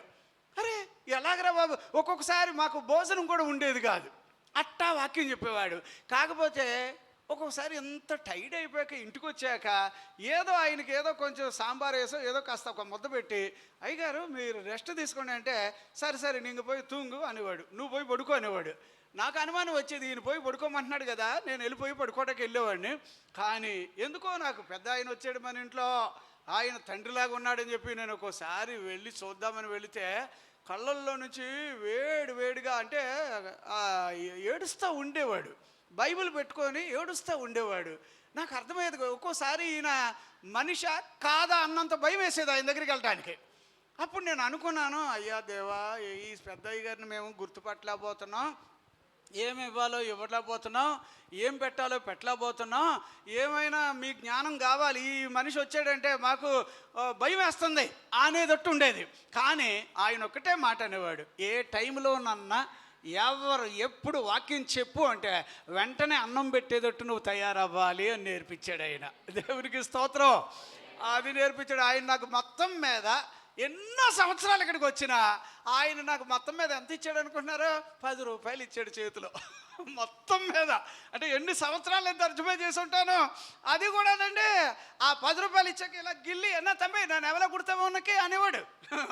బోర్డు 10 రూపాయలు ఇచ్చావు అన్నట్టు నాకు అనిపించేది. కానీ బాబు అదే గొప్ప బాబు అని అనుకుని మాట్లాడేవాడిని. అయ్యా 10 రూపాయలు ఇచ్చారయ్యా అనేవాడిని. కానీ నేను అంటున్నా ఏమండి, కొన్ని సందర్భాల్లో మనము ఏమండి దేవుణ్ణి మనకి ఇవ్వబడిన సేవకులలో కూడా చూడగలుగుతాం. దేవునికి స్తోత్రం. అంచేతే సేవకులు కూడా తండ్రిలాగా ఉండాలట. ఎలా ఉండాలి? బైబిల్లో 2వ రాజుల గ్రంథం 2వ అధ్యాయం 12వ వచనం మీరు చదివినా, లేదా 2వ రాజుల గ్రంథం ఏమండి 13వ అధ్యాయం 14వ వచనం చదివినా, ఈ 2 వచనాల్లో మీరు చూడండి అక్కడ ఏమన్నారో తెలుసా? ఎలీషా గారు ఏలియా గారిని అంటున్నాడు, మా తండ్రి. ఏమన్నారమ్మా? ఎలీషాది చూచి నా తండ్రి. ఎవరమ్మా? సేవకులు ఎవరమ్మా? తండ్రి. అమ్మ బైబిల్లో కొన్ని విచిత్రమైన తండ్రి అనే పదాలు కలిగిన వాళ్ళు ఉన్నారు బైబిల్లో. అందులో ఒక ఆయన ఎవరో తెలుసా? అబ్రహాము. మనందరికి ఎవరు? తండ్రి. అబ్రహాం ఎవరు అంటే ఇలాగ మీరు లెక్కేస్తే ఏమండి, అయితే ఇప్పుడు నేను ముందు బైబిల్లో ఉన్న ఈ వాక్యాన్ని బట్టే చెప్తున్నాను. దేవుడు మనకు తండ్రిగా ఉన్నాడు. అందుచేత మనమందరం ఆయన పిల్లలమైతే, ఆయన కుమారులమైతే, ఆయన కుమార్తెలమైతే ఆయన సమృద్ధిగా ఇచ్చునుగాక, కొరత లేకుండా ఇచ్చునుగాక, అడుగు వాటి కంటే ఎక్కువగా ఇచ్చునుగాక, కరువులో కూడా ఇచ్చునుగాక, నేను అంటున్నా 100 రెట్లు ఇచ్చునుగాక. ఇదన్నిటికన్నా ఇంకో పాయింట్ చెప్పాలా? ఏమంటే కొలసీలకు రాసిన పత్రిక 1వ అధ్యాయం 12వ వచనం. అమ్మ 12వ వచనం అనగానే ఇంత పెద్ద వచనాలన్నీ కలిసి ఉన్నాయి అక్కడ. కాకపోతే ఆ 12వ వచనంలో ఏముంటుంది అని అంటే దాంట్లో ఎలా రాశాడో తెలుసా? ఏమండి, మనకు కావలసిన స్వాస్థ్యమంతయు ఎవరి ద్వారా ఇస్తారంటే తండ్రి అయిన దేవుని ద్వారా మనకి ఇవ్వబడతాయట. దేవునికి స్తోత్రం. అర్థమైందా? మనకేమేం కావాలో అవన్నీ ఎవరు ఇస్తారు? తండ్రి అయిన దేవుడు. దేవునికి స్తోత్రం. సంతోషంగా దేవునికి స్తోత్రం చెల్లిస్తారా? అమ్మ ఏమేమి మీకు రావాలో, ఏమేమి మీకు ఇవ్వాలో, ఏమేమి మీకు చెయ్యాలో ఇది ఆయనకి తెలిసినట్టుగా ఎవ్వరికీ తెలియదు. అందుచేత ఏమంటే ఆయా సమయాలలో దేవుడు తన బిడ్డలకు ఇచ్చునుగాక. దేవునికి స్తోత్రం. అంతేనమ్మా. మీరు నేను ఏం చేస్తే బాగుంటే అవన్నీ ఇస్తాడు అని అనడానికి బైబిల్లో ఎక్కడుంది ఈ రిఫరెన్స్? మీరు చెప్తారా, నన్ను చెప్పమంటారా? తన్ను ప్రేమించు వారికి ఆయన ఏం చేస్తాడట? వచ్చేసింది. ఎవరి దగ్గర పాయింట్స్ వచ్చినాయి? దేవుడు తన్ను ప్రేమించే వారికి ఏమిస్తాడో అవి కంటికి కనబడో, చెవికి వినబడో, హృదయ ఎక్కడుంది? బైబిల్లో ఉందని మాకు కూడా తెలుసు. ఎక్కడుంది అది? 1 కొరింథీ 2వ అధ్యాయం 9-10 వచనాల్లో మనం చదివితే గనుక ఇంచుమించుగా అక్కడ తను ప్రేమించే వాళ్ళకి ఏమేమి కావాలో. ఉదాహరణకు ఒక మాట చెప్పనా? మీరు ఏమనుకోకండి, అంటే సారు ఆయన గురించి సుత్తు కొట్టుకుంటున్నాడు అని అనుకోకండి. ఉదాహరణగా ఒక పాయింట్ చెప్తా. నేను ఒకసారి ఒక అయ్యగారు అంటే ప్రభువుని ఓ మీటింగ్ జరుగుతున్నప్పుడు అస్తమానం అటు ఇటు వెళ్ళి వచ్చేటప్పుడు ఇబ్బంది అవుతుందని చెప్పి, ప్రభువా నాకు కారు ఇవ్వచ్చు కదా అని అడిగాను. ఏమడిగాను? అడగడం మంచిదో కాదో తెలియలేదు. కొన్ని రోజులు అయ్యాక నా మనసు చాలా బాధపడిపోయింది. ఎందుకంటే అదేంటి ప్రభువుని కారు అడగడం ఏంటి? నా స్థాయి అంతా, నేనెంత, బహుశా తప్పు చేశానేమో అని చెప్పి సారీ అని అడిగేశాను. అది కూడా చెప్పేశాను, సారీ ప్రభువా, ఎందుకంటే ఎంత చెట్టుకు అంతే గాలి ఉండాలి కదా, నేను తెలియక అడిగానేమో అని అట్లా కూడా అనేసి వద్దులే అన్నట్టుగా అనుకున్నా. విచిత్రం ఏంటంటే నేను అడిగిన నెల రోజులు కాకముందేనండి అదేంటో నాకు ఎవడో కారు తీసుకొచ్చాడు సార్. చెప్తే మీరు నమ్మరు, ఇక్కడ వాక్యం చెప్తున్నాం, అక్కడ నుంచో వచ్చారు 3-4 నిలబడ్డారు. వాళ్ళు పోలీసు వాళ్ళకి కనిపిస్తున్నారు, వైట్ డ్రెస్సులు వేసుకొని. అయ్యి బాబాయ్ ఎవరో ఖరీదైన వాళ్ళు వచ్చారా బాబు అనుకుంటున్నాను. వాళ్ళు కూర్చోమంటే కూర్చోరు, అలాగే నుంచున్నారు. ఇక మీటింగ్ అయ్యే వరకు అలాగే అయ్యాక వాళ్ళని దగ్గరికి పిలుస్తుంటే ఆర్యో శేఖర్ అని అన్నారు. నువ్వేనా శేఖర్ అంటే అవును సార్ అన్నాను. ఇదిగో నీకు కారు వచ్చింది తీసుకొని చెప్పి తాళాలు ఇస్తున్నారు.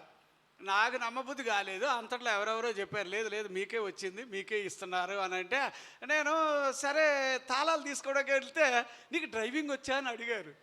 డ్రైవింగ్ వచ్చి నాకు రాదండి అన్నా. నిజంగా రాదు. అప్పుడు రాదంటే వాళ్ళు ఎంత నవ్వుకున్నారు తెలుసా ఆ నలుగురు మనుషులు. అంటే నేను అంటాను, ఏమండి, అడుగు వాటి కన్న ప్రభువు అత్యధికముగా దయ చేయును, అడుగు వాటి కన్న ప్రభువు అత్యధికముగా దయ చేయును, ఆనందమే పరమానందమే, ఆనందమే పరమానందమే, ఆశ్చర్యకరుడు యేసే నా పాపము క్షమించెను, యేసే నీ పాపము క్షమించెను, అడుగు వాటి కన్న ప్రభువు అడుగు వాటి అత్యధికముగా దయ చేయు. నిజంగానండి, ప్రభువుని మనం అడిగినా అడగకపోయినా ఆయన పిల్లలం కాబట్టి ఆయన తన పిల్లలకి ఏం చేస్తాడు, మంచివే ఇస్తాడట. దేవునికి స్తోత్రం. అప్పుడు ఈయన ఎట్లాంటి తండ్రి అని అంటే ఒక్క పాయింట్లో నేను చెప్తున్నా. నాకు ఆఖరికి ఆ కారు ఎవరినో వేరే ఆయన్ని పంపించి తెచ్చుకున్నాం. డ్రైవింగ్ రాదు కదా మన ముఖానికి. అప్పుడు వేరే వాళ్ళని తీసుకెళ్ళి కారు తెచ్చి ఇంటి దగ్గర పెట్టుకొని దాన్ని చూసి అడవడం తప్ప ఏం అర్థం కావట్లే. ఎందుకంటే ప్రభువా నేను అడిగింది ఎంత ఖరీదైంది అడగలేదు, ప్రభువా నేను అడిగింది ఇలాంటిది కాదు ఇంతగా అంటే, ఒరే నువ్వు అడిగింది కొంచెమే కానీ నేను ఎక్కువ ఇచ్చేవాడిని రా అంటాడు. ఏదో నా బతుకులో ఎలాగోటి చేశాడని మీకు సాక్షి చెప్తున్నాను. మీకు ఇంకా ఎంతకన్నా గొప్పవి ఉన్నందుకు వందనాలు. దేవునికి స్తోత్రం. చాలా మీరు అడిగిన కొన్ని అయితే మించిపోయి చేయడంలో ఆయన చేతులు అలాంటివి, ధారాళంగా ఇవ్వడం. ఏమంటే భలే భలే పాయింట్స్ ఉన్నాయి సార్. అందుచేత నేను ఒక్క పాయింట్ మీతో చెప్తున్నా, ప్రభువు మీకు అన్నీ కూడా చాలా ఫ్రీగా ఇస్తాడు, ఉచితంగా ఇస్తాడు, ప్రేమతో ఇస్తాడు. మీకు బైబిల్లో చూడండి అమ్మ, లూకాసు వార్తకు రండి, 11వ అధ్యాయం. ఇది ఒక్క వచనం మాత్రం చదవండి అమ్మ. 11వ అధ్యాయంలో మనము ఇది కూడా చాలా ఇంపార్టెంట్గా చదవలసినటువంటి వాక్య భాగమే. 34 చదువుతారమ్మా. ఏమని రాశాడు అక్కడ? దేవునికి స్తోత్రం. నీ దేహమునకు దీపము, నీ దేహమునకు దీపము నీ కన్నే గనుక. అమ్మ 13వ వచనం చదవమ్మా. అందులోనే అదే లూకాసు వార్త. పరలోకమందున్న మీ తండ్రి తన్ను అడుగు వారికి పరిశుద్ధాత్మను ఎంతో నిశ్చయముగా ఏది ఇస్తాడమ్మా? ఏది ఇస్తాడు అంటే ఇప్పుడు చూడండి, ఇక ఎన్ని ఇచ్చినా వీటన్నిటికన్నా ఎక్కువగా ఖరీదైనది ఏదంటే యేసు ప్రభు వారు ఇచ్చే పరిశుద్ధాత్మ. మనందరి మీద ఎవరు ఉండాలబ్బా? కార్లు కన్నా ఆయన గొప్పోడు, ఆస్తులు కన్నా గొప్పోడు. మీకున్న ఇక నేను అంటున్నా, బైబిల్లో ఇలా లెక్కలు ఉంటాయంటే ఉంటాయి. ఎన్నన్నా కూడా లెక్కేయండి అబ్బా. ఏమేమైతే మనం పోల్చుకుంటాం, మన పిల్లల కన్నా, మన ఇంటి యజమాని కన్నా, మన యజమానురాలు కన్నా, మనకున్న స్థలాలు పొలాలు వీటన్నిటికన్నా విలువ కలిగింది ఏదంటే పరిశుద్ధాత్మ. దేవునికి స్తోత్రం. అంచేత పరిశుద్ధాత్మ అందరి మీద ఉండాలని యోవేలు గ్రంథం 2వ అధ్యాయం 28వ వచనంలో చదువుతాం. అపోస్తుల కార్యాలు 2వ అధ్యాయం 17వ వచనంలో చదువుతాం. అందుచేత పరిశుద్ధాత్మ మీ మీదకి వచ్చినప్పుడు ఏమండి, అపోస్తుల కార్యాలు 1వ అధ్యాయం 8వ వచనంలో మనం చదువుతాం.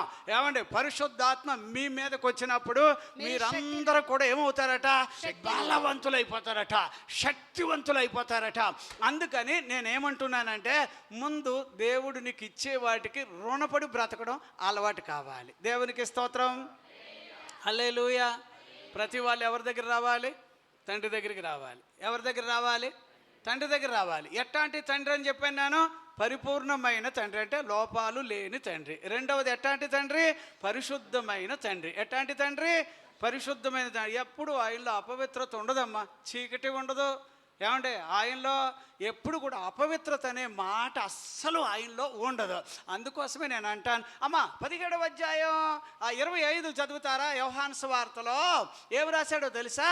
17వ అధ్యాయం 25వ వచనంలో ఆయన నీతి స్వరూపుడైన తండ్రి. ఎవరండి ఆయన? ఎవరమ్మా? నీతి స్వరూపుడు. అంటే ఇప్పుడు దేవుని పిల్లలైతే మీరు నేను ఎలా ఉండాలి? ఇప్పుడు ఉండాలా వద్దా? చెప్పాలి. ఎలాగమ్మా? నీతి ఉండాలా వద్దా? బైబిల్లో ఎక్కువ మీరు చదవండి అమ్మా. చాలామంది స్వనీతి పరులు ఉంటారు, వాళ్ళు కూడా నీతి పరుల్లాగా బిల్డప్ కొడతారు. అట్లాంటి వాళ్ళని బైబిల్ లెక్క చేయదు. బైబిల్ వాక్యాల్లో మత్తయి సువార్త 5:20 వచనంలో ఏమంటే మీ నీతి శాస్త్రుల నీతి కంటే పరిసయ్యుల నీతి కంటే అధికము కాని ఎడల మీకు పరలోకంలో రాలేరబ్బా అని అంటున్నాడు. అందుచేత చాలా సందర్భాలు మీరు గమనించాలి. ఇప్పుడు నీతిమంతుల సభలో ఎవరు ఉండరట? నీతిమంతుల సభలో అలాగ రాశాడు అక్కడ. పాపుల సభలో ఎవరు ఉండరు? పోనీ నీతిమంతులు ఉండరు. సరే, నీతిమంతుల సభలో ఎవరు ఉండరు? పాపులు ఉండరు. కానీ విచిత్రం ఏంటంటే ఇలాంటి మందిరాల్లో అలాంటోళ్ళు ఇలాంటోళ్ళు కూడా కలిసి నటించేస్తారు. అందుకే దేవుడు ఏరేసును గాక. దేవుడికి స్తోత్రం. అంచేత ఏమైనా నేను అంటున్నా, నీతిమంతులుగా మీరు ఉండాలని చెప్పి దేవాది దేవుడు ఏం చేశాడంటే, ఇప్పుడు బైబిల్ వాక్యాల్లో ఆదికాండం 15:6 వచనంలో చదివితే అబ్రహాము దేవుడిని నమ్మాను, అదే అతనికి నీతిగా ఎంచాడు. అంటే యాక్చువల్లీ మనం ఏంటంటే నిన్ను నీతిమంతులుగా ఎంచేది ఆయన అయితే, ఆ తండ్రి అయిన దేవుడు ఎట్లాంటి వాడు అంటే ఆయన నీతి కలిగిన తండ్రి. ఎవరమ్మా? ఇప్పుడు ఆయన పిల్లలు ఎలాగ ఉండాలి? నీతిమంతులు ఎంతమంది ఉన్నారు? సార్ హల్లెలూయా చెబుదామా? అంతేనా? మరి కొంతమంది చెయ్యి ఎత్తకపోవడానికి కారణాలు ఏంటి? మర్చిపోయారా? దేవునికి స్తోత్రం. మనందరూ నీతిమంతులే. యేసు రక్తము ద్వారా 1వ అధ్యాయం ఎక్కడ మనం 9వ వచనం చదువుతాం. 1వ యోహాను పత్రికలో యేసు రక్తము మనలందరినీ కూడా నీతిమంతులుగా చేసిందనడానికి, పవిత్రపరిచిందనడానికి మనకు అక్కడ వాక్యాలు ఉన్నాయి. దేవునికి స్తోత్రం. సరే, ఇప్పుడు ఈ వాక్యంలో నుంచి ఇలాంటి దేవుడు తండ్రిగా నీకున్నందుకు నువ్వు తగ్గ కొడుకులాగా కూతురులాగా ఉంటావా ఉండవా? ఉంటారా ఉండరా? ఉండే వాళ్ళని దేవుడు దీవించగాక, ఉండబోతున్న వాళ్ళని కూడా దేవుడు ఏం చేయాలి చెప్పాలబ్బా. ఇప్పుడు ఆయన ఏమంటే చాలా ప్రత్యేకతలు ఉన్నాయి. ఇప్పుడు ఒక్కొక్కటి వెళ్తున్నాం కదా. అయితే ఒక్క వచనం మనం చూద్దాం అబ్బా. ఆయన ఇంత ప్రత్యేకత కలిగి ఉన్నప్పుడు మీ జీవితాల్లో రాజీ పడకుండా అంత నిక్కచ్చిగా ఒక ఉదాహరణ చెబుదాం. ఇది ఎలా ఉంటుంది అంటే, ఆమోసు గ్రంథానికి రండమ్మా, ఒక్క వచనాన్ని చదువుదాం. కాదండి, హోషేయ గ్రంథానికి రండమ్మా, 1వ అధ్యాయం 10వ వచనం ఒకసారి చదవండి. హోషేయ గ్రంథం 1:10వ వచనం. ఇశ్రాయేలీయుల జనసంఖ్య అమ్మా అమితమై లెక్కలేని సముద్రపు ఇసుక అంత విస్తారమగును. ఏ స్థలమందు మీరు నా జనులు కారని చెప్పారో జనులు వారితో చెప్పుదురో ఆ స్థలముననే మీరు జీవము గల దేవుని కుమారులై ఉన్నారని. ఎవరమ్మా? ఎవరు కుమారులు మీరు? జీవము గల దేవుని చెప్పాలమ్మా. అప్పుడు మన దేవుడు ఎవరు అనేది దీంట్లో తేలిపోయిందబ్బా. మన దేవుడు ఎవరు అంటే జీవము గలవాడు. ఎవరండి?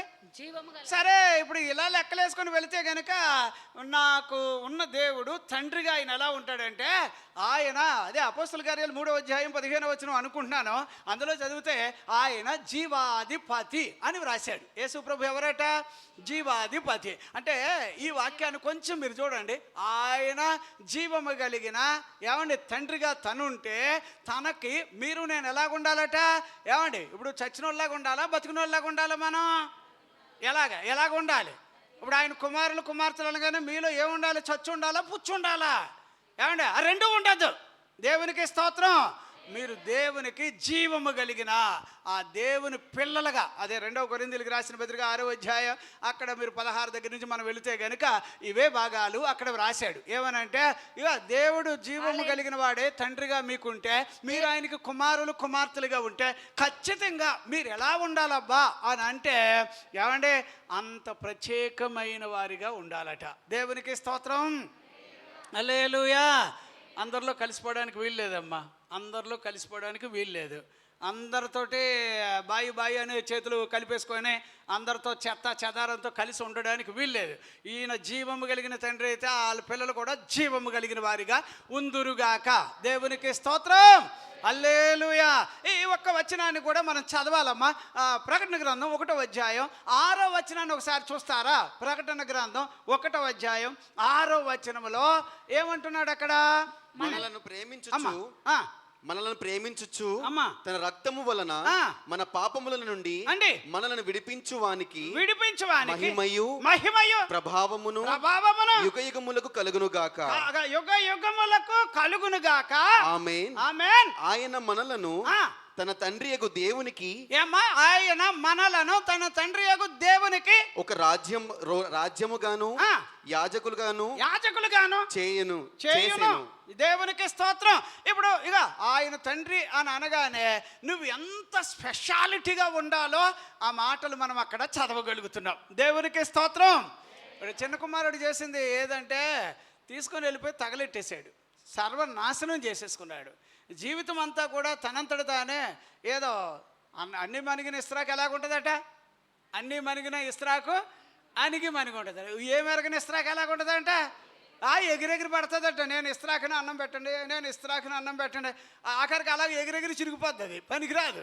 అట్టాగా చాలామంది జీవితాల్లో దేవుని దగ్గర ఏమంటే ఆయన్ని గుర్తించడమో లేకపోతే ఎక్కడో తేడా వచ్చి, అమ్మ నేను ఇలాగ అన్నందుకు ఏమనుకోకండి, ఎస్పెషల్లీ పెద్దవాళ్ళంతా కూడా ఒక రకమైన భక్తితో ఉంటారు. ఎటుపోతే యవనస్తులు ఉన్నారు చూడండి, వీళ్ళ దగ్గరే పెద్ద ప్రాబ్లం అంటే ఏంటంటే కొద్ది కాలం ప్రభుత్వం బాగానే ఉంటారు, అయినా వీళ్ళకి ఓవర్ యాక్షన్లు ఎక్కువ ఉంటాయి, వీళ్ళకి బోల్డ్ అన్ని కథలు ఉంటాయి, బోల్డ్ అన్ని అలవాట్లు ఉంటాయి. ఏటో వాటిని కప్పుపుచ్చుకోవడానికి నటించుకుంటూ కాలం వెళ్ళబుచ్చేస్తారు. దానివల్లే చాలామంది యవనస్తులు ఈ రోజుల్లో దేవుని చేతిలో కంటే కూడా అదిగో ఆ పందులు పొట్టు ఏమన్నారు, పందుల దగ్గరికి వెళ్ళి కుర్రోడు కదా, చిన్నోడు, యవనస్తుడు కదా, ఎక్కడికి వెళ్ళిపోయాడు, పందుల దగ్గరికి. పందులు ఆసామి సార్ చూశాడు, ఎరా ఎవడరానవాట, సార్ కరువు కాలంలో కూడా మీరు పందులకు భోజనం పెడుతున్నారంటే మీరు చాలా మంచోళ్ళు సార్ అని పొగుడుతున్నాడు వీడు వెళ్ళి. యవనస్తులు చాలామంది ఇదే బతుకైపోయింది. ఏమండి అలాగంటున్నావా, అలాగ అనుకుంటున్నావా, అలాగైతే మా పందుల దగ్గర ఉంటావంటే ఎందుకుండా మీరు అనుమతి ఇవ్వాలి, కానీ వాటితో పడుకుంటాను, వాటితో తింటాను, వాటితో జీవిస్తాను అంటే పోను. ఆయన అంతకన్నా అదృష్టం ఏందన్నా పంపించాడు. తీరా అక్కడికి వెళ్ళాక అయ్యేం చేసిరి, అమ్మో వీడెవడో మనకు పెట్టి తినేసేటట్టున్నాడని అవన్నీ కంప్లైంట్ ఇచ్చాయట. ఇవ్వడం వల్ల ఆడు వెళ్ళిపో బాబు ఇక్కడి నుంచి వెళ్ళిపో అన్నాడట. ఎవరిని, ఈ కుర్రోడిని వెళ్ళిపోమన్నాడట. నేనేమంటున్నానంటే బైబిల్లో మీరు ఇలా చూడండి, మన దేవుడు మనకి తండ్రి. ఎవరమ్మా ఆయన, ఎంత మంచి తండ్రి అని అంటే అమ్మ బైబిల్లో 9వ అధ్యాయమా ఎక్కడ యెషయా గ్రంథంలో చదువుతాం 6వ వచనంలో ఎట్లాంటి తండ్రి అని ఇక చదవకుండా చెప్పాలబ్బా, చదవద్దు చూడొద్దు చెప్పేసేయండి, నాకు ఎవరు చెప్తారో చూద్దాం. ఒక్క నిమిషం, ఈవిడ చూసి చెప్తుందిగా, న్యాయం లేదు, చూడొద్దు అని అంటే చూసి నిత్యుడకు తండ్రి అంటున్నాను. రైట్, ఓకే, సరే. మన దేవుడు ఎవరమ్మా, నిత్యుడకు తండ్రి అంటే నిరంతరము ఉంటాడని, చావు లేనివాడని, ఎన్నటికీ ఉండేవాడని ఆ అర్థాన్ని చెబుతా ఉంది. అందుచేత ఇలాంటి దేవుని చేతిలో నుంచి మనం దూరం అవ్వడం ఎప్పటికీ మంచిది కాదు. దేవునికి స్తోత్రం, హల్లెలూయా హల్లెలూయా. అంచేత నేనేమంటానంటే ఇప్పుడు ఒక్కొక్క పాయింట్లో మనం చదువు. మొట్టమొదట లోపము లేని తండ్రి, రెండవది ఎవరమ్మా ఆయన, పరిశుద్ధమైన తండ్రి, మూడవది ఎక్కడికి వెళ్ళాం, నీతి స్వరూపుడైన తండ్రి, నాలుగవది ఎక్కడికి వెళ్ళాం, అయిపోయిందా ఇక్కడ. ఇప్పుడు ఈ ఒక్క పాయింట్ చదివితే కనుక ఆయన ఎవరట, ఆయన జీవము కలిగిన లేదా సరే నిత్యుడగు తండ్రి అని పెట్టుకుందాం, ఎందుకంటే రెఫరెన్స్ వచ్చింది కాబట్టి. నిత్యుడగు తండ్రి, నిరంతరము ఉండే తండ్రిని వదిలేసి పందుల దగ్గరికి వెళ్తే సిగ్గు అనిపించట్లేదా? అందుకే బయట వాళ్ళు ఎవరైనా కూడా మనతో స్నేహం వాళ్ళు చెయ్యాలని అనుకుంటారు, మనం బాగుంటాం కాబట్టి మన మీద ఏడుస్తారు. దేవుని పిల్లల మీద చూసారా కీడు చేయాలని బయట వాళ్ళకి ఎందుకు ఉంటుందో తెలుసా? మన వాళ్ళు ఎవరినన్నా చూడండి హాయిగా ఉంటారు, సంతోషంగా ఉంటారు, ఏది ఎచ్చులకు పోరు, ఎవడి మీద పడి బతకాలని అనుకోరు. అంచేత మన మీద కొంతమందికి ఏడుపు ఉంటుంది. అయినా నేను అంటాను మన ప్రభు చేతుల్లో దర్జాగా ఉండాలి. ఎట్టి పరిస్థితుల్లో వేరే రకంగా లోక ప్రకారంగా మనం ఉండడానికి వీలు లేదు. దేవునికి స్తోత్రం. సరే, ఇంకొక మాట ఇది కూడా మనం చదువుతాం. యోహాను సువార్త 6వ అధ్యాయం 57వ వచనాన్ని ఒకసారి చదువుతారా? యోహాను సువార్త 6వ అధ్యాయం 57వ వచనంలో జీవము గల తండ్రి ఎవరమ్మా? జీవము గల తండ్రి. అందరూ చెప్పండి అబ్బా. ఎన్ని తండ్రులు అయ్యాడు ఇప్పుడు మన దేవుడిని? ఎన్ని రకాలుగా చెప్పొచ్చు. ఇప్పుడు తండ్రి చిన్న రౌండ్ చేసి తండ్రి అని రాసి, ఎట్లాంటి తండ్రి? లోపము లేని తండ్రి. ఇంకే తండ్రి? పరిశుద్ధమైన తండ్రి. ఇంకే తండ్రి? నీతి స్వరూపుడైన తండ్రి. ఇంకే తండ్రి? చెప్పాలబ్బా. ఒక్కొక్క పాయింట్ అలాగ వచ్చినాయి కదా. అప్పుడు ఇవన్నీ ఇలా రాసుకున్నాక ఇప్పుడు మనం ఏం చేయాలంటే ఈ ఒక్క మాటను పట్టుకొని, ప్రభువా ఇలాంటి తండ్రికి నేను కొడుకునైనందుకు సంతోషం. దేవునికి స్తోత్రం. ఇప్పుడు ఆయన జీవము కలిగిన తండ్రి అయితే ఆయన పిల్లలు కూడా ఎలాగ ఉండాలి? జీవం ఉండాలా వద్దా? ఉండాలా వద్దా? ఆయన పరిశుద్ధుడైతే మనలో ఏముండాలి? ఆయన వెలుగైతే మనలో ఏముండాలి? అన్నీ మీరు ఇలాగే లెక్కేయండి అబ్బా. ఇక యాకోబు పత్రిక 1వ అధ్యాయం 17వ వచనం మీరు చదివారనుకో, అందులో ఏం రాశాడో తెలుసా? ఆయన తండ్రే, కానీ ఎట్లాంటి తండ్రేట? జ్యోతులకు తండ్రి. ఎవరమ్మా చెప్పండి అబ్బా. జ్యోతులు అంటే ఏంటేంటి చెప్పండి. జ్యోతులు అంటే ఏది? ఇన్ ఇంగ్లీష్లో ఎలా ఉంటుంది అంటే is the father of lights అని రాశాడు. ఫాదర్ ఆఫ్ లైట్స్ అంటే ఏంటి? అనేకమైన వెలుగులకు తండ్రి. వెలుగులకు తండ్రి. వెలుగు అంటే సూర్యుడు ఒక రకమైన వెలుగు, అంతేనా? అంతేనమ్మా. సూర్యుడు ఒక రకమైన వెలుగు. అప్పుడు సూర్యుడిని చూడగానే సూర్యుడు ఎంత గొప్ప వెలుగు అంటే మీరు 26వ అధ్యాయం అపోస్తుల కార్యాలు 13వ వచనం చదివితే గనక అపోస్తులుడైన పౌలు గారు అంటాడు, సూర్యుని కన్నా మిక్కిలి తేజస్సు కలిగిన యేసు ప్రభు అని అంటాడు. అప్పుడు యేసు ప్రభు ఎవరికంటే గొప్పడు? ఎవరికంటే చెప్పండి. అప్పుడు మీరు ఆలోచన చేయండి. యేసు ప్రభు ఎలాంటోడు అంటే జ్యోతులకు తండ్రి. నక్షత్రాలకే ఎవరమ్మాయన తండ్రి. నక్షత్రాలు వెలగాలి అంటే వాటికి తండ్రి ఆయనే. చంద్రుడు ప్రకాశించాలంటే ఆయనే కారణం. సూర్యుడు ప్రకాశించాలంటే ఆయనే కారణం. అసలు ఇవన్నీ ఇంకా రాకముందే ఒక రకమైన వెలుగు ఉంటుంది ఉదయమే. అది 5-3 దగ్గర నుంచి లెక్కైతే ఒక రకమైన వెలుగు. అప్పుడు సూర్యుడు ఇంకా కనబడ్డాడు, అదొక రకమైన వెలుగు. ఆ పగలకి కూడా ఎవరు? ఈయనే జ్యోతులకు తండ్రి. ఎవరమ్మా ఈయన? ఎవరమ్మా? అప్పుడు ఆయన వెలుగుతూ ఉంటే నువ్వు కూడా ఎలాగ ఉండాలి చెప్పాలి. చాలామంది ఇది అర్థం కాక ఏమనుకుంటారంటే దేవుడైతే ఆయన వెలుగు, కానీ మేమైతే అంటే అలాగ ఉండడానికి వీలు లేదు. విలాప వాక్యాలు 4వ అధ్యాయం 2వ వచనం చదివితే గనక ఏమండి అక్కడ ఎలా రాశాడో తెలుసమ్మా? ఎలా రాశాడంటే మేలిమి బంగారంలాగా ఉండే మీరు ఏంటంటే ఇప్పుడు మీరు ఇలా బొగ్గులాగా అయిపోయారు అని అంటున్నాడు. అక్కడ అలాగైపోయారేటి అంటున్నాడు. అంటే అప్పుడు దేవుడు ప్రకాశిస్తూ ఉంటే ఆయన తరపున మీరు నేను కూడా ఎలాగుండాలి? బైబిల్ వాక్యాల్లో మీకు అన్నీ తెలుసు కదబ్బా. మత్తయి సువార్త 5వ అధ్యాయం 14 దగ్గర నుంచి వెళితే కనుక ఏమండి మీరు ఈ లోకానికి మీరు ఏమై ఉండాలట? వెలుగై ఉండాలి. ఇప్పుడు యేసు ప్రభు వారు జ్యోతులకు తండ్రి. బైబిల్ వాక్యాల్లో యోహాను సువార్త 9వ అధ్యాయం 5వ వచనం చదివితే ఆయన ఈ లోకమునకు వెలుగై ఉన్నాడు. యోహాను సువార్త 8-12వ వచనం చదివితే ఆయన ఈ లోకంలో ఉన్నప్పుడు ఆయన వెలుగై ఉన్నాడు. యోహాను సువార్త 12వ అధ్యాయం 46వ వచనానికి వెళితే ఆయన ఈ లోకంలో వెలుగై ఉన్నాడు.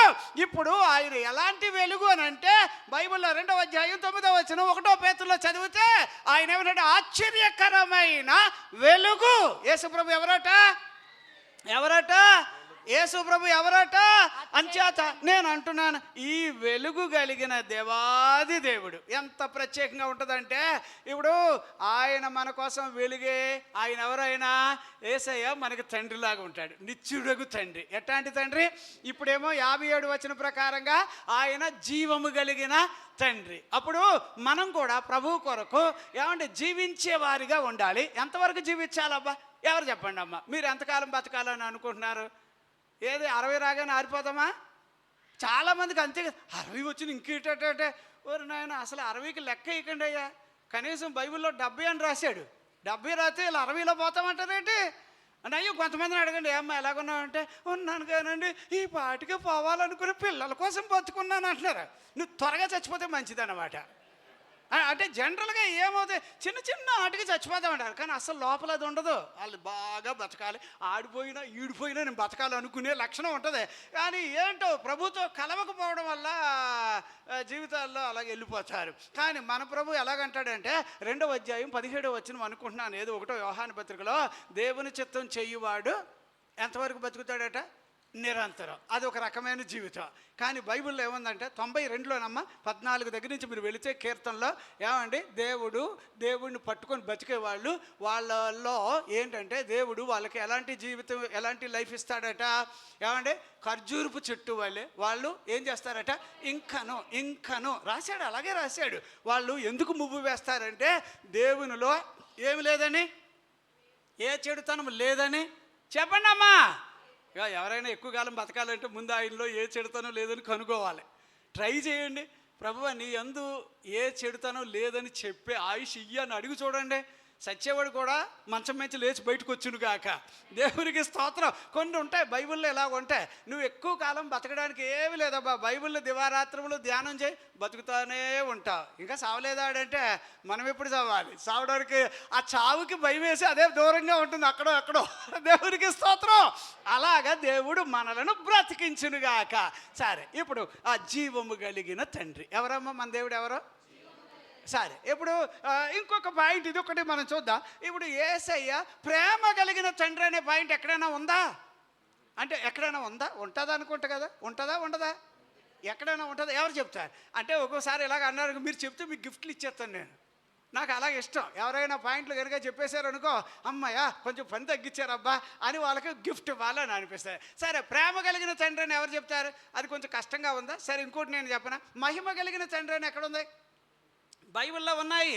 అంటే నేను అంటున్నా, ఆయన మన కొరకు ఇన్ని ప్రత్యేకతలు కలిగిన తండ్రిగా తానుంటే, ఏమంటే ఆయన నీకు ఏదో బిగబెట్టి కష్టంతో ఇచ్చాడని అనుకోవద్దబ్బా.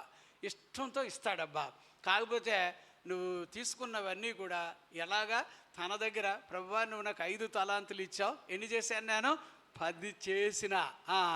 ప్రభు దగ్గరికి వచ్చి, ప్రభువా నాకు ఇంకొంచెం ఎక్కువ ఇచ్చి ఉంటే బాగుంటుంది కదా అన్నట్టు మనం చూస్తాం కదా.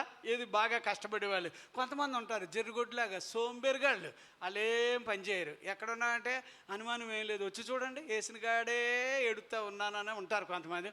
వాళ్ళు పైకి రారు, వాళ్ళు అలాగే ఉంటారు.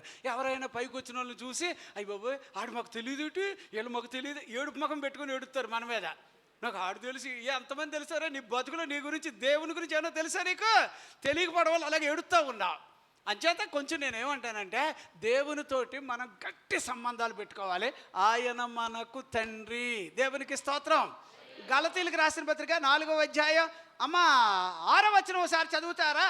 గలతీయులకు రాసిన పత్రిక. మరియు మీరు నాకు కుమారులై ఉన్నందున అండి నాయనా తండ్రి అని మొరపెట్టు తన కుమారుని ఆత్మను దేవుడు మన హృదయములలోనికి పంపెను. ఆ దేవునికి స్తోత్రం. హల్లెలూయా, హల్లెలూయా. అంటే ఇప్పుడు ఇవన్నీ మీరు చూడండి, ఆయన మనకి ఎలాంటి తండ్రి అంటే మనందరికీ ఆయన తండ్రి. ఎవరికమ్మా? అందరికీ. ఇప్పుడు ఏమండి, ఒకే దేవుడు అని అంటారనుకో, ఒకే ప్రభు, అలాగే ఒకే తండ్రి. దేవునికి స్తోత్రం. ఇప్పుడు మనం ఎవరి పిల్లలు? ఆయన పిల్లలు. ఇప్పుడు ఆయన ఎలాంటి తండ్రి? ఇప్పుడు చెప్పాలి, జీవము కలిగిన తండ్రి. ఇంకెలాంటి తండ్రి? పరిపూర్ణమైన, అంటే లోపం లేని తండ్రి. ఇంకెలాంటి తండ్రి? చెప్పండి, అందరూ చెప్పాలబ్బా. సరే, ఎందుకైనా మంచిది ఒకసారి లిస్ట్ చదువుదా. నేను లిస్ట్ చెప్తా ఉంటాను, మీరేం చేయాలి? దేవునికి స్తోత్రం చప్పట్లు కొడతారా, లేకపోతే దేవునికి స్తోత్రం హల్లెలూయా అని అంటారో చూద్దాం. ఏమండి, నేను ఏదో సరదాగా చెప్తున్నాను అని అనుకోకండి. ఇదంతా ఆయన వీడియో తీస్తున్నాడు. ఆయన దేవుడు వీడియో తీస్తున్నాడు. తీసుకొని ఏ బిడ్డ సంతోషంగా చెప్పారో ఇక వాళ్ళకి ఆయన ప్యాకేజ్ ఇచ్చునుగాక, వారికి ఆశీర్వాదం ఇచ్చునుగాక. ఏమనబ్బా, మీటింగ్ అయ్యి వెళ్ళే లోపలనే దేవుడు కొన్ని కార్యాలు చెయ్యాలని నా ఆశ. ఎందుకంటే ఈయన ఇచ్చే దేవుడు. ఈయన ఎవరమ్మా? ఎలా ఇస్తాడని చెప్పాను? ధారాళంగా ఇస్తాడా? సమృద్ధిగా ఇస్తాడా? కొరత లేకుండా ఇస్తాడా? చెప్పండి అబ్బా. ఇంకెలాగా కరువు కాలంలో ఇస్తాడా? 100 రెట్లు ఇస్తాడా? మీకు ఇంకా చెప్పనా? కొలసీలకు రాసిన పత్రిక 2వ అధ్యాయం 3వ వచనంలో ఏమంటే సర్వ సంపదలు ఎవరిలో ఉన్నాయట? యేసు ప్రభులో ఉన్నాయిగా. ఇంకొక ఫైనల్గా మాట చెప్పేసి అప్పుడు ఈ వాక్యంలోకి వెళదాం. 12వ రోమాపత్రిక 8వ అధ్యాయం 32వ వచనం చదివారనుకో, అక్కడ ఏం రాశాడో తెలుసా? ఇక తన జ్యేష్ఠ కుమారుడైన యేసు ప్రభువుని నీకు ఇచ్చిన తర్వాత తనతో పాటు మనకి ఏది కావాలైనా ఎందుకు ఇవ్వడు అని రాశాడు. ఏంటమ్మా, ఏం చేశాడమ్మా అక్కడ? అప్పుడు మన దేవుడు మనకు అన్నీ ఇవ్వాలని ఆయనకు ఆశ. కాకపోతే అమ్మా ఇప్పుడు ఈ వాక్యంలో ఇదేట్రా బాబు ఇలాగుందేటి అని అనుకుంటాం. ఇంత మంచి తండ్రి ఇంత మంచిగా ఇస్తే తగలెట్టేసేసి తర్వాత ఇప్పుడు ఎలాగా? అటు పందుల దగ్గర లేడు, అటు లేడు, ఇటు లేడు, ఎట్లాగబ్బా ఇప్పుడు బ్రతుకు? అందుకోసం ఎందుకైనా మంచిది ఒక్కొక్క పాయింట్ మనం చెబుదాం. ఫస్ట్ పాయింట్ నేను చెప్తాను. ఏమని? ఫస్ట్ పాయింట్లో ఏమని చదువుకున్నా? లోపము లేని తండ్రి. రెఫరెన్స్ ఎవరు చెప్తారు? మత్తయి సువార్త 5వ అధ్యాయం 48వ వచనం. 48వ వచనం ఏముందమ్మా? ఏముందండి? పరిపూర్ణమైన తండ్రి. దేవునికి స్తోత్రం చెల్లిద్దామా? ఈ టైపు హల్లెలూయా మాకు కూడా వచ్చేలాగా. హల్లెలూయా హల్లెలూయా. చచ్చిపోతున్నావు, గట్టిగా చెప్పేటట్టు కావాలి. హల్లెలూయా. అమ్మాయ్యా, ఏం మగాళ్ళే బాగా చెప్తున్నట్టు ఉన్నారు. మీరు బాగా చెప్పారా? మీరు బాగా చెప్పారా? వీళ్ళు బాగా చెప్పారా? మీరే అయితే ఒకసారి ట్రై చేద్దాం. చెప్పండి సార్, మగాళ్ళు చెప్పండి సార్ ఇక్కడి నుంచి. హల్లెలూయా. దేనికోసం అన్నారు మీరు హల్లెలూయా? దేనికోసం? ఆయన పరిపూర్ణుడని. మన దేవుడు ఎవరు? లోపము లేని తండ్రి అని. అలాంటి తండ్రికి కొడుకు అని నువ్వు ఇప్పుడు ఎలా చెప్పాలి? ఎగిరి చెప్పేటట్టు ఉండొద్దు, సంతోషంగా చెప్పేటట్టు ఉండదు. హల్లెలూయా.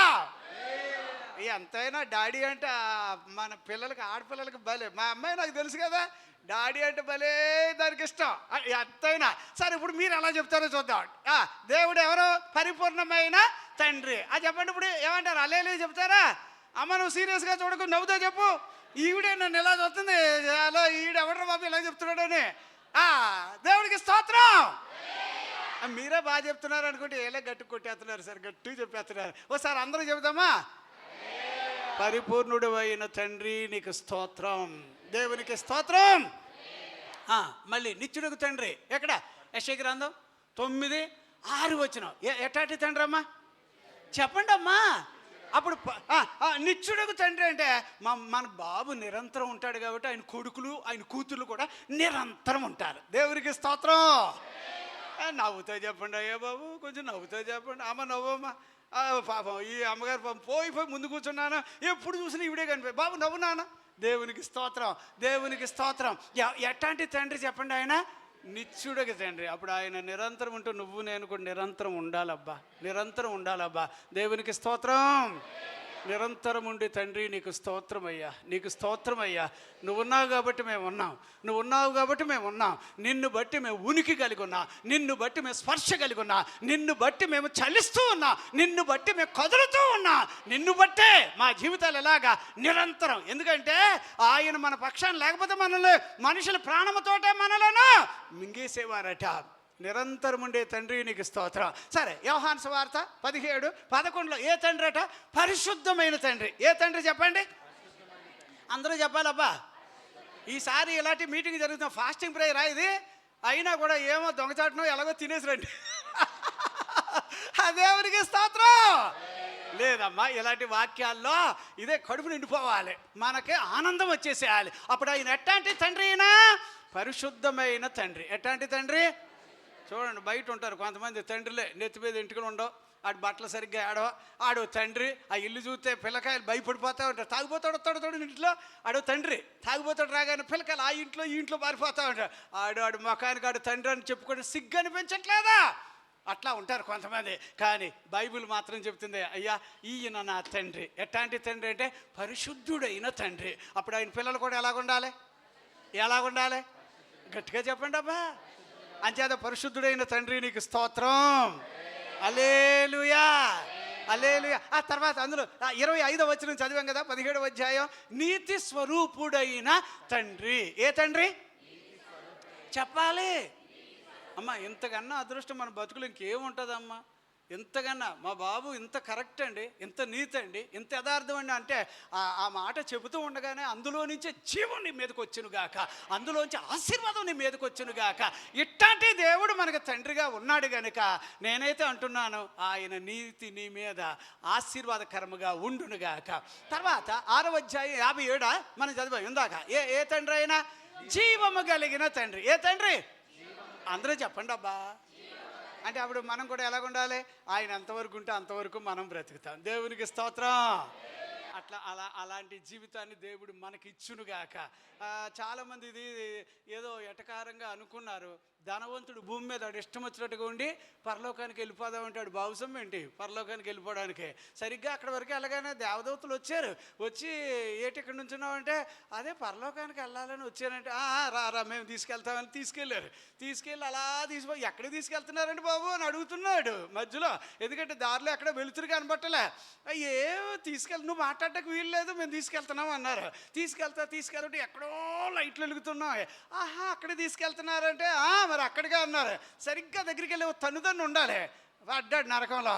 ఇక అంతే, ఆ రోజు నుంచి ఏడుస్తూనే ఉన్నాడట. యేసు ప్రభువు వారు భూమి మీద సేవ చేసినప్పుడు కూడా ఈ ధనవంతుడు అందులో పడి ఏడుతున్న పాట ఒకటి ఉంది. ఏ పాట అది? అబ్రహాము నాయన. పల్లవి మాత్రం అబ్రహాము నాయన అని మొదలెట్టేవాడు. ఆ పల్లవి ఎప్పటి వరకు అంటే యేసయ్య భూమి మీద పరిచయం చేస్తున్నప్పుడు కూడా ఇదే పల్లవి ఇంకా ఆడు పాడుతున్నాడు. ఎక్కడ నరకోలా ఏడుత్తా, అబ్రహాం నాయన ప్లీజ్ నాయన ఒక్క నీళ్ళు చుక్కుపోయి నాయన, అబ్రహాం నాయన అంటే ఎవడరాడు ఇంకా అలాగంటే. అవును, చాలామంది భూమి మీద ఇష్టం వచ్చినట్టుగా బతికి తండ్రి దగ్గరికి వెళుతున్నామని అనుకున్నారు, కానీ లేదయ్యా. ఏమండి, మనుషులు భూమి మీద బ్రతుకుతూ ఉండగానే యేసు ప్రభు మనకి తండ్రి అవ్వాలి. దేవునికి స్తోత్రం, హల్లెలూయా. సరే, ఇంకొక పాయింట్ ఇది కూడా మనం ఆలోచన చేద్దాం. ఎఫెసీయులకు రాసిన పత్రిక 1వ అధ్యాయం 17వ వచనంలో ఆయన ఎవరు అంటే మహిమ కలిగిన తండ్రి. ఎవరమ్మా? అందరూ చెప్పండి అబ్బా. మహిమ కలిగిన తండ్రి అంటే ఎలాగా? అక్కడేమో ఇందాక యాకోబు పత్రిక 1:17 ఏం చదివాం? జ్యోతులకు తండ్రి, అన్ని లైట్లకి. ఇంకా చెప్పాలంటే నువ్వు కూడా ఒక దీపంలాగే ఉండాలని ఆయన కోరిక. అర్థమైందా? మనం దేవునిలోకి వచ్చాక యేసయ్య మనకి తండ్రి అయితే, జ్యోతులకు తండ్రి అయితే మీరు కూడా ప్రకాశించాలి, మీరు కూడా ప్రత్యేకంగా కనబడాలి. అలాంటి భాగ్యం దేవుడు నీకు నాకు దయచేయునుగాక. ఉన్నదా బాబు? ఎఫెసీయులకు రాసిన పత్రిక 1:17 ఏం చదువుతున్నాం? చదవండి అమ్మ ఒకసారి. మరియు మీ మనోనేత్రములు వెలిగింపబడినందున ఆయన మిమ్మును పిలిచిన పిలుపు వలనైన నిరీక్షణ ఎట్టిదో పరిశుద్ధులలో ఆయన స్వాస్థ్యము యొక్క మహిమైశ్వర్యం ఎట్టిదో ఆయన క్రీస్తునందు వినియోగింపబడి పరిచిన బలాతిశయమును బట్టి విశ్వసించు మన యందు ఆయన చూచుచున్న తన శక్తి యొక్క అపరిమితమైన మహిమైశ్వర్యం మహాత్మ్యటిదో. సార్, మొత్తం యావరేజ్ గా మీకు అందులో పాయింట్ ఏంటంటే వచనాలు కంబైన్ గా ఉండడం వల్ల అందులో మనకు కావాల్సింది ఒక్కటే. ఆయన ఎవరు అంటే మహిమ కలిగిన తండ్రి. ఎవరమ్మా? అందరూ చెప్పండి అబ్బా. మన దేవుడు మామూలుడు కాదు సార్. తనతో బతకాలన్నా, తన కోసం జీవించాలన్నా నిష్టగా ఉండాలి, ఖచ్చితంగా ఉండాలి. అలా బ్రతకండి. బైబిల్ వాక్యాల్లో ఫిలిప్పీయులకు రాసిన పత్రిక 2వ అధ్యాయం 16వ వచనంలో ఏం రాస్తాడు? జీవము కలిగిన దేవుని కొరకు జీవవాక్యము చేత మీరేం చేయాలట? రకరకాల అమ్మా చదవండి. జన్మ మధ్యను మీరు జీవవాక్యమును చేత పట్టుకొని లోకమందు జ్యోతులు వలె. ఎలాగమ్మా? ఎలా బ్రతకాలట? జ్యోతులుగా. అంతేనమ్మా. లేవీకాండం 6వ అధ్యాయం అక్కడ 12వ వచనం 13వ వచనం చదివితే గనక అక్కడ కూడా మీరు ఏం చదువుతారో తెలుసా? బలిపీఠం మీద నిత్యము అగ్ని మండాలి, అది ఆరిపోకూడదు అంటాడు బైబిల్ వాక్యాల్లో. యోహాను సువార్త. ఏమండి, మనం ఇలాంటి వచనాలు నేను ఎందుకు చెప్తున్నానంటే ప్రభు కొరకు దమ్మున్నవాడిగా ఆయన జ్యోతిగా వెలుగుతా ఉంటే మన దేవుడు తండ్రిగా నువ్వు కూడా తన కోసం అలాగ వెలగాలి. ఎక్కడ చదువుతాం? 5వ అధ్యాయం 35వ వచనంలోనమ్మా. యోహాను అతడు మీ మధ్యలో మండుచున్న దీపమై ఉండేను. ఎలా ఉండేవాడట? సరే, ఇంకా మహిమ కలిగిన దేవుడు అంటాను. మత్తయి సువార్త 16వ అధ్యాయానికి రండి అమ్మా. 16వ అధ్యాయం అక్కడ 27వ వచనం. మీరు ఈ వచనాలు గనుక మీరు చూస్తే గనుక ఆయన ఎవరు అంటే మహిమ కలిగిన తండ్రి. ఎవరమ్మా? అజ్జాత నాకు ఒకటే అబ్బా, ఆయనతో పాటు కలిసిపోవాలి, ఆయనకున్న లక్షణాలు మనలో వచ్చేసేయాలి. అవే బైబిల్లో 9వ వచనమా 1వ పేతురులో చదువుతాం. మీరు అంటే చీకట్లో నుంచి ఆశ్చర్యకరమైన తన వెలుగులోనికి వచ్చారు, ఆయన గుణాతిశయములను ప్రచురము చేసేవారిగా మీరు నేను ఉండాలి అని అంటాడు. దేవునికి స్తోత్రం. సరే, ఎన్నొచ్చినాయి ఇప్పటికి? ఎన్నొచ్చినాయి? ఇదేంటి ఇప్పుడు వాక్యం అయిపోయింది అనుకుంటున్నారు? టైం ఒకటి నన్ను చూసే ముందు వెళ్ళిపోతుంది అబ్బా. అది నేను రావడం టైం వెళ్ళిపోతా గబగబా తిరిగేస్తుంది. అయస్కాంతం ఏదో తెచ్చి అడ్డు పెట్టేస్తుంది దానికి. దేవునికి స్తోత్రం. ఎంతవరకు చెప్పింది అది ఇంట్రడక్షన్ పాయింట్సే సార్. అదే ఎఫెసీయులకు రాసిన పత్రిక 1:3 చదవలేదా? గుర్తుపట్టలేదా? ఆయన ఏ తండ్రి అట? ఆశీర్వదించే తండ్రి. ఏ తండ్రి? రాశాడండి, ప్రతి ఆశీర్వాదాన్ని ఇచ్చే తండ్రి. బాబో, ఎన్ని ప్రత్యేకతలు ఈయనలో ఉంటే ఎందుకైనా మంచిది ఆయనకు అంటుకుపోతే మంచిది. దేవునికి స్తోత్రం. ఎందుకైనా మంచిది ఆయన కూడా వెళ్ళిపోతే మంచిది. ఎందుకంటే ఆయన కూడా వెళితే ఆయన ఆశీర్వాదాలన్నీ మన మీదకి వచ్చిన గాక. ఒకే ఒక విషయం అబ్బా, ఈ దీవెనలు ఇలాంటివి ఇచ్చే దేవుడు. ఏమండి, ఇప్పుడు ఈ అబ్బాయి అడిగినందుకు దేవుడు ఇవ్వడానికి ఇష్టపడ్డాడు. తండ్రిగా సరే నాన్న నీ వాటానికి ఇస్తాను రా నాన్న అన్నాడు, ఇచ్చాడు. అయితే ఇప్పుడు అసలు వాక్యానికి వెళ్ళాలి కదా. ఇప్పుడు దాకా ఇంట్రడక్షన్ పాయింట్లో ఏమంటే ఇప్పుడు పాయింట్లో 2-3 పాయింట్లు చూద్దాం. అందులో ఒక పాయింట్ ఏంటంటే ఈ పిల్లోడికి వెళ్ళిపోయిన తర్వాత అప్పుడు అతనికి వాళ్ళ నాన్నగారు గుర్తొచ్చాడట. ఎవరు గుర్తొచ్చారండి? చెప్పండి అమ్మా. పిల్లలు ఎప్పుడు కూడా ఉన్నప్పుడు వాళ్ళు తండ్రిని అంత ఈజీగా గుర్తుపట్టరు. ఎందుకంటే తండ్రి ఎప్పుడు ఎక్కడమ్మా మీరు 12వ అధ్యాయం 7వ వచనమా ఎబ్రిల్కి రాసిన పత్రికలో మామూలు తండ్రి కాదట. అక్కడ తన బిడ్డల్ని శిక్షిస్తాడట, క్రమపరుస్తాడట, అట్టా రాశాడు. అలాగో పాయింట్ ఉంటుంది అక్కడ కాదా, శిక్షించి సెట్ చేస్తాడు. అప్పుడు ప్రతిసారి ఏమ్మా నువ్వేమో 11 గంటలకి బ్రష్ తోముతా ఉన్నావు అనుకో, 11 గంటలకి డాడీ ఏమంటాడు? పిల్ల అంటారా అనరా? ఎవడరా నువ్వు అంటారా అనరా? అప్పుడు మా డాడీ నీకేం తెలుసు, నేను రాత్రి అంతా చదివాను. ఎవడు చదవమన్నాడు? ఎవడు చదవమన్నాడు? అంటే ఇలాగే జరుగుతాయి. కానీ ఇంచుమించుగా డాడీ క్రమపరుస్తాడు కాబట్టి రోజు డాడీ కంట్లో పడకూడదు, డాడీ చూస్తే తిడతాడు అని అనుకుంటా. దేవుడు కూడా అంతే. కాకపోతే ఇప్పుడు ఏంటంటే తండ్రిని వదిలేసి దూరం వెళ్ళిపోయి ఎన్ని సంవత్సరాలు నీ కోసం సిద్ధం చేశాడో, ఎన్ని సంవత్సరాలు నీ కోసం అవి ఇవి సిద్ధపరిచాడో, ఇవన్నీ ఏమంటే చాలా ఈజీగా ఖర్చు పెట్టేశావు, పాడు చేస్తావు. పాడు చేసిన తర్వాత ఇప్పుడు ఏమనుకున్నాడో తెలుసా? అమ్మ ఇప్పుడు ఎట్టాంటి తండ్రి ఒక పాయింట్ చూద్దాం. ఇందులో 15వ అధ్యాయంలో ఏమండి 17వ వచనం చదువుతారమ్మా. ఏమంటున్నాడు అక్కడ? అయితే బుద్ధి వచ్చినప్పుడు వాడు నా తండ్రి యొద్ద ఎంతో మంది కూలి వాళ్ళకు అన్నము సమృద్ధిగా ఉన్నది. ఎలాంటి తండ్రి చెప్పండి అబ్బా? ఎలాంటి తండ్రి ఈయన? ఎలాంటి తండ్రి అంటే అన్నం పెట్టేవాడా లేకపోతే అన్నం తీసేసేవాడా? అంటే ఎంత చక్కగా. నాకు ఒకటే అర్థమైంది ఏంటంటే, మా నాన్నగారి ఇంటి దగ్గర ఎంత సమృద్ధిగా తింటారా బాబు. ఏంట్రా గుమగుమలాడిపోతున్నాయంటే, ఈరోజు డాడీ స్పెషల్గా వండిచ్చాడు, బోల్డ్ మంది పనులు, బోల్డ్ మంది తింటున్నారు. అంటే నాకు ఒకటే అర్థమైంది, నా తండ్రి ఎవరంటే పోషించే తండ్రి, అన్నం పెట్టే తండ్రి. ఎవరమ్మా? ఎవరు చెప్పండి అమ్మా. నీకు నిజంగానమ్మా అందరూ చూడండి, చాలామంది ఇప్పుడు ఇంట్లోకి ఎలాగనే ఇక్కడ టేబుల్ మీద కొంతమందికి టాబ్లెట్లు ఉంటాయి, ఉండి ఏమంటాయి తెలుసా? టేబుల్ దగ్గరికి వచ్చే జాగ్రత్త, ఏ పడితే తినేయడానికి కాదు, ముందు నన్ను సంగతి చూసుకో, నా టాబ్లెట్ల సంగతి చూసుకో అంటారు. ఆ టాబ్లెట్లు చూడగానే డాక్టర్ గారు వెంటనే కనిపిస్తాడు, అక్కడ వచ్చేస్తాడు, ఫోటో వచ్చేద్ది. ఏంటంటే నువ్వు ఎక్కువ ఇడ్లీ తినొద్దు, ఒక్క ఇడ్లీ తిను. ఎన్ని ఇడ్లీలు తినాలట? వాళ్ళేమో ప్రేమతో 4 ఎన్నో పెడతారు, ఒక్క ఇడ్లీ తిను అంటది. ఇంకా అవన్నీ లిస్ట్ వచ్చేస్తూ ఉంటుంది. అంటే నేను అంటున్నా, యేసయ్య అలా కాదు, యేసయ్య సమృద్ధిగా పెడతాడట. మంచి గోధుమ పంటతో నిన్ను తృప్తిగా పాడాలి. అగో ఇలా చప్పట్లు కాదు, పాడండి. మంచి గోధుమ పాడాలి.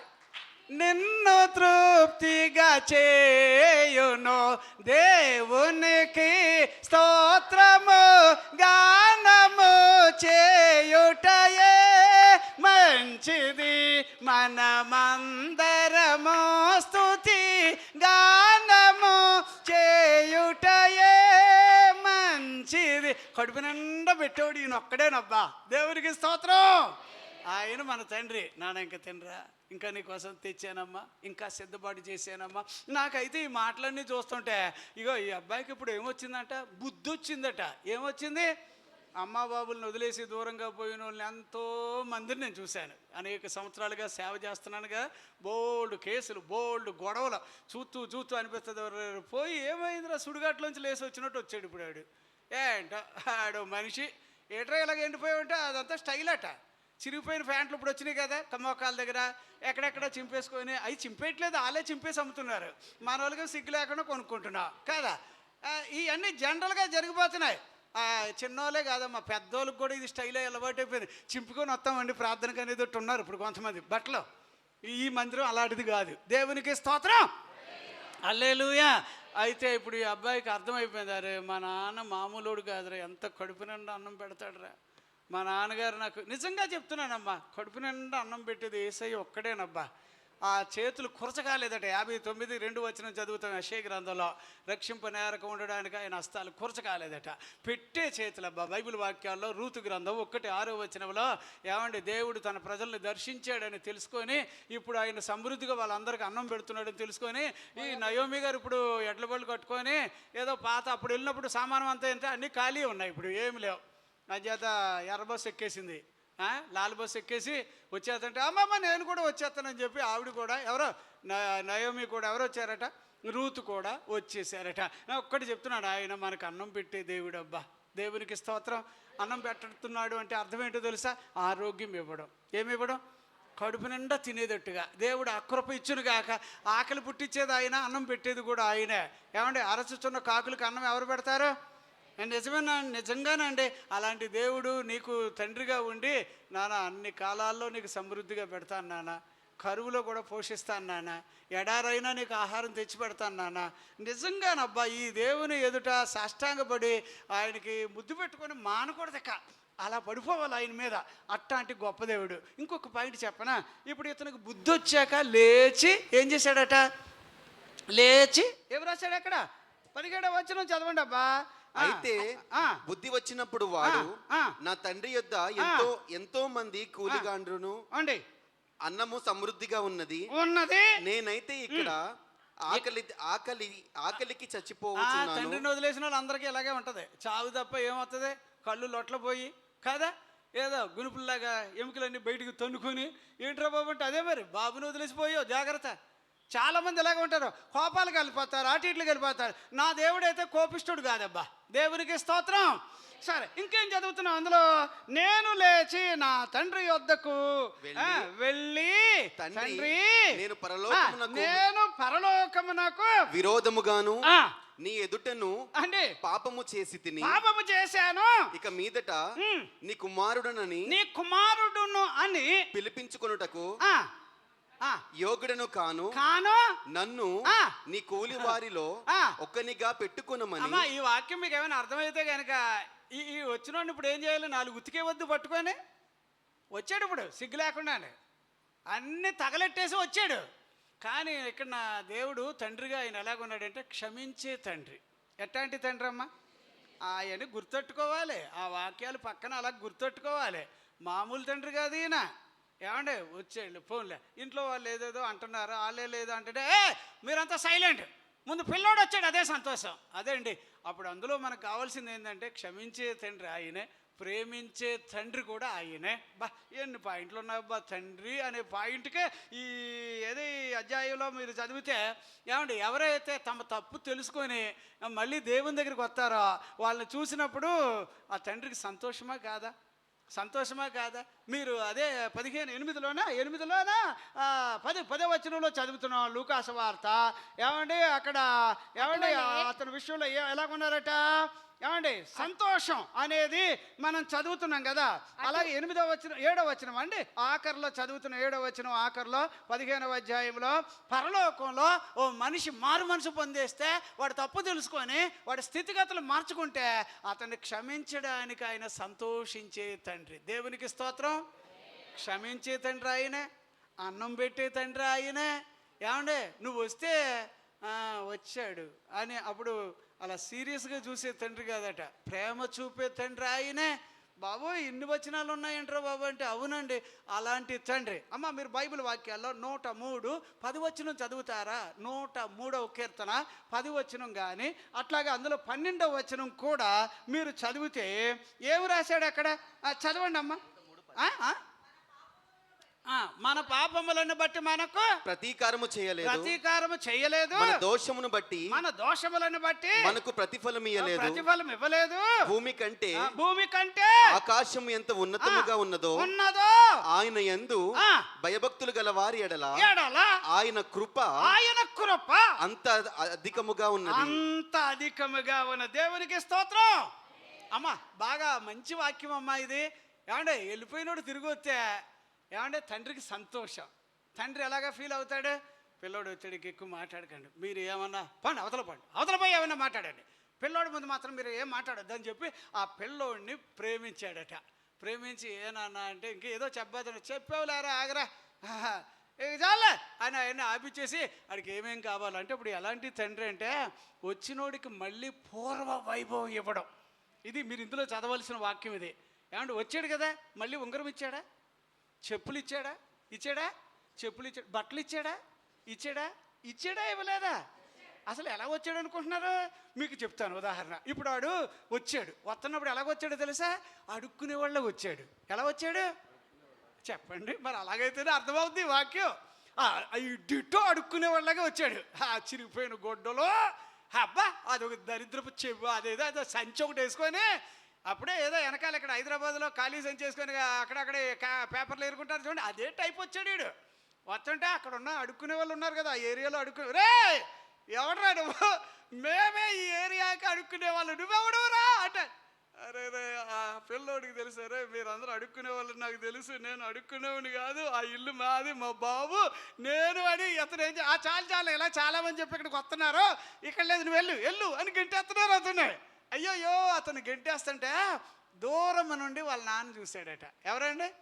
డాడీ ఎట్టంటాడో చూడండి సార్. పిల్లల మీద ఎంత ఇష్టం అంటే ఒక్క మనిషి నాశనం కాకూడదని ఆయన కోరుకునే తండ్రి. మీరు బైబిల్ వాక్యాల్లో 18వ అధ్యాయం ఎక్కడ మత్తయి సువార్త 18:14 వచనంలో చదివితే ఏమన్నదో తెలుసా? ఎవ్వరూ నాశనం కాకూడదట. ఏమంటే లూకాసు వార్త 19:10 వచనంలో కూడా మనం అదే చదువుతాం. ఏమంటే 2వ పేతురు, ఏమంటే మీరు అక్కడ చదివితే కనుక 3వ అధ్యాయం 8-9 వచనాల్లో కూడా ఇదే చదువుతాం. అంటే ఇప్పుడు ఈయన ఎట్లాంటి తండ్రి అంటే ఎవ్వడూ నాశనం కాకూడదు. దేవునికి స్తోత్రం. అయిపోయింది, టైం అయిపోయింది, నేను కూడా ఆపేస్తాను. దేవునికి స్తోత్రం. అయితే ఎట్లాంటి తండ్రి అంటే వచ్చినోడికి ఏమంటే అన్నీ కోల్పోయాను కదా ప్రభువా, నేను అలాగంటే సరేలా అన్నీ నేను చూసుకుంటా, క్షమించే తండ్రి. తర్వాత మళ్ళీ ఏ భాగ్యం ఇచ్చాడు మళ్ళీ ఇప్పుడు ఇతనికి? ఏమంటే ఇంకొకటి నేను కన్క్లూషన్ చేసేస్తాను, అయిపోయింది, ముగించేస్తాం. ఇందులో ఇంకోటి ఏంటంటే, మరి ఇప్పుడు పిల్లోడు వచ్చినందుకేమో అందరూ పండగ చేస్తున్నారు, ఈయనేమంటాడంటే వచ్చిపోయే వాళ్ళందరికీ ఊరంతా కదిలితే, ఇక మా అబ్బాయి చచ్చిపోయి బతికాడయ్యా, మీకు తెలుసు మా అబ్బాయి చచ్చిపోయి బతికాడయ్యా అంటే, ఆ అబ్బాయిని చూడడానికి బోల్డ్ మంది వస్తుంటా, వాళ్ళల్లో ఎవడొచ్చాడో తెలుసా? అన్నయ్య కూడా వచ్చాడు. ఇప్పుడు వచ్చాడు, రా ఇంటి దగ్గర ఏంట్రా ఈ భజంత్రీలు ఏంట్రా, ఈ డబ్బులు ఏంట్రా, ఇవేట్రా అంటే, అదే అయ్యగారు మీ తమ్ముడు గారు తిరిగి వచ్చాడు, చచ్చిపోయినాడు తిరిగి వచ్చాడు అంటే, వచ్చాడా ఎలాగొందప్పుడు వచ్చాడా అంటే మళ్ళీ ఇతనికి దగ్గర గుంపు ఎక్కువైపోయారు. చాలామంది ఇలాగే ఉంటారండి. నేనేమంటానంటే, నువ్వు తండ్రిని బదలాం చేద్దామని అనుకున్నంత వరకు నీకు కనీసం దమ్మిడి దొరికితే పెట్టు. ఒక గొర్రెనన్నా ఇచ్చామంటే గొర్రెగా అది ఏమి ఇవ్వడు ఆయన. ఎప్పుడైతే తండ్రి విలువ గుర్తుపడతావో అప్పుడు ఇద్దరిని ఆయన ఎలా చూశాడట? తండ్రి ప్రేమ ఎలాంటిదంటే సమానంగా చూసే దేవుడు ఆయన. దేవునికి స్తోత్రం. అప్పుడు ఆయన ప్రేమ గలవాడు అని చెప్పడానికి సమానమైన ప్రేమ. ఆయన ప్రేమలో పక్షపాతం ఉండదబ్బా. ఎంతైనా నేను ఈ వాక్యాన్ని ముగిస్తున్నాను. ప్రభు సన్నిధిలో మనం అడుగుదాం, ప్రభువా నీ ప్రేమతో మమ్మల్ని సమానంగా చూసావు, నీ దగ్గరికి వచ్చిన వాళ్ళని మళ్ళీ మాకు ఏ స్థితి ఇచ్చావు? ఏమండి దావీదు గారు కోల్పోయిన అంతటిని మళ్ళీ పట్టుకున్నాడా లేదా? దొరికిందా లేదా? అట్లాగే మన జీవితాల్లో దేవుడు మనల్ని అన్నిటితోటి ఆయన తృప్తి పరచునుగాక. దేవుడి వాక్యాన్ని మన వినికిడిలో ఆశీర్వదించి దీవించునుగాక. Amen. Praise the lord. Hallelujah.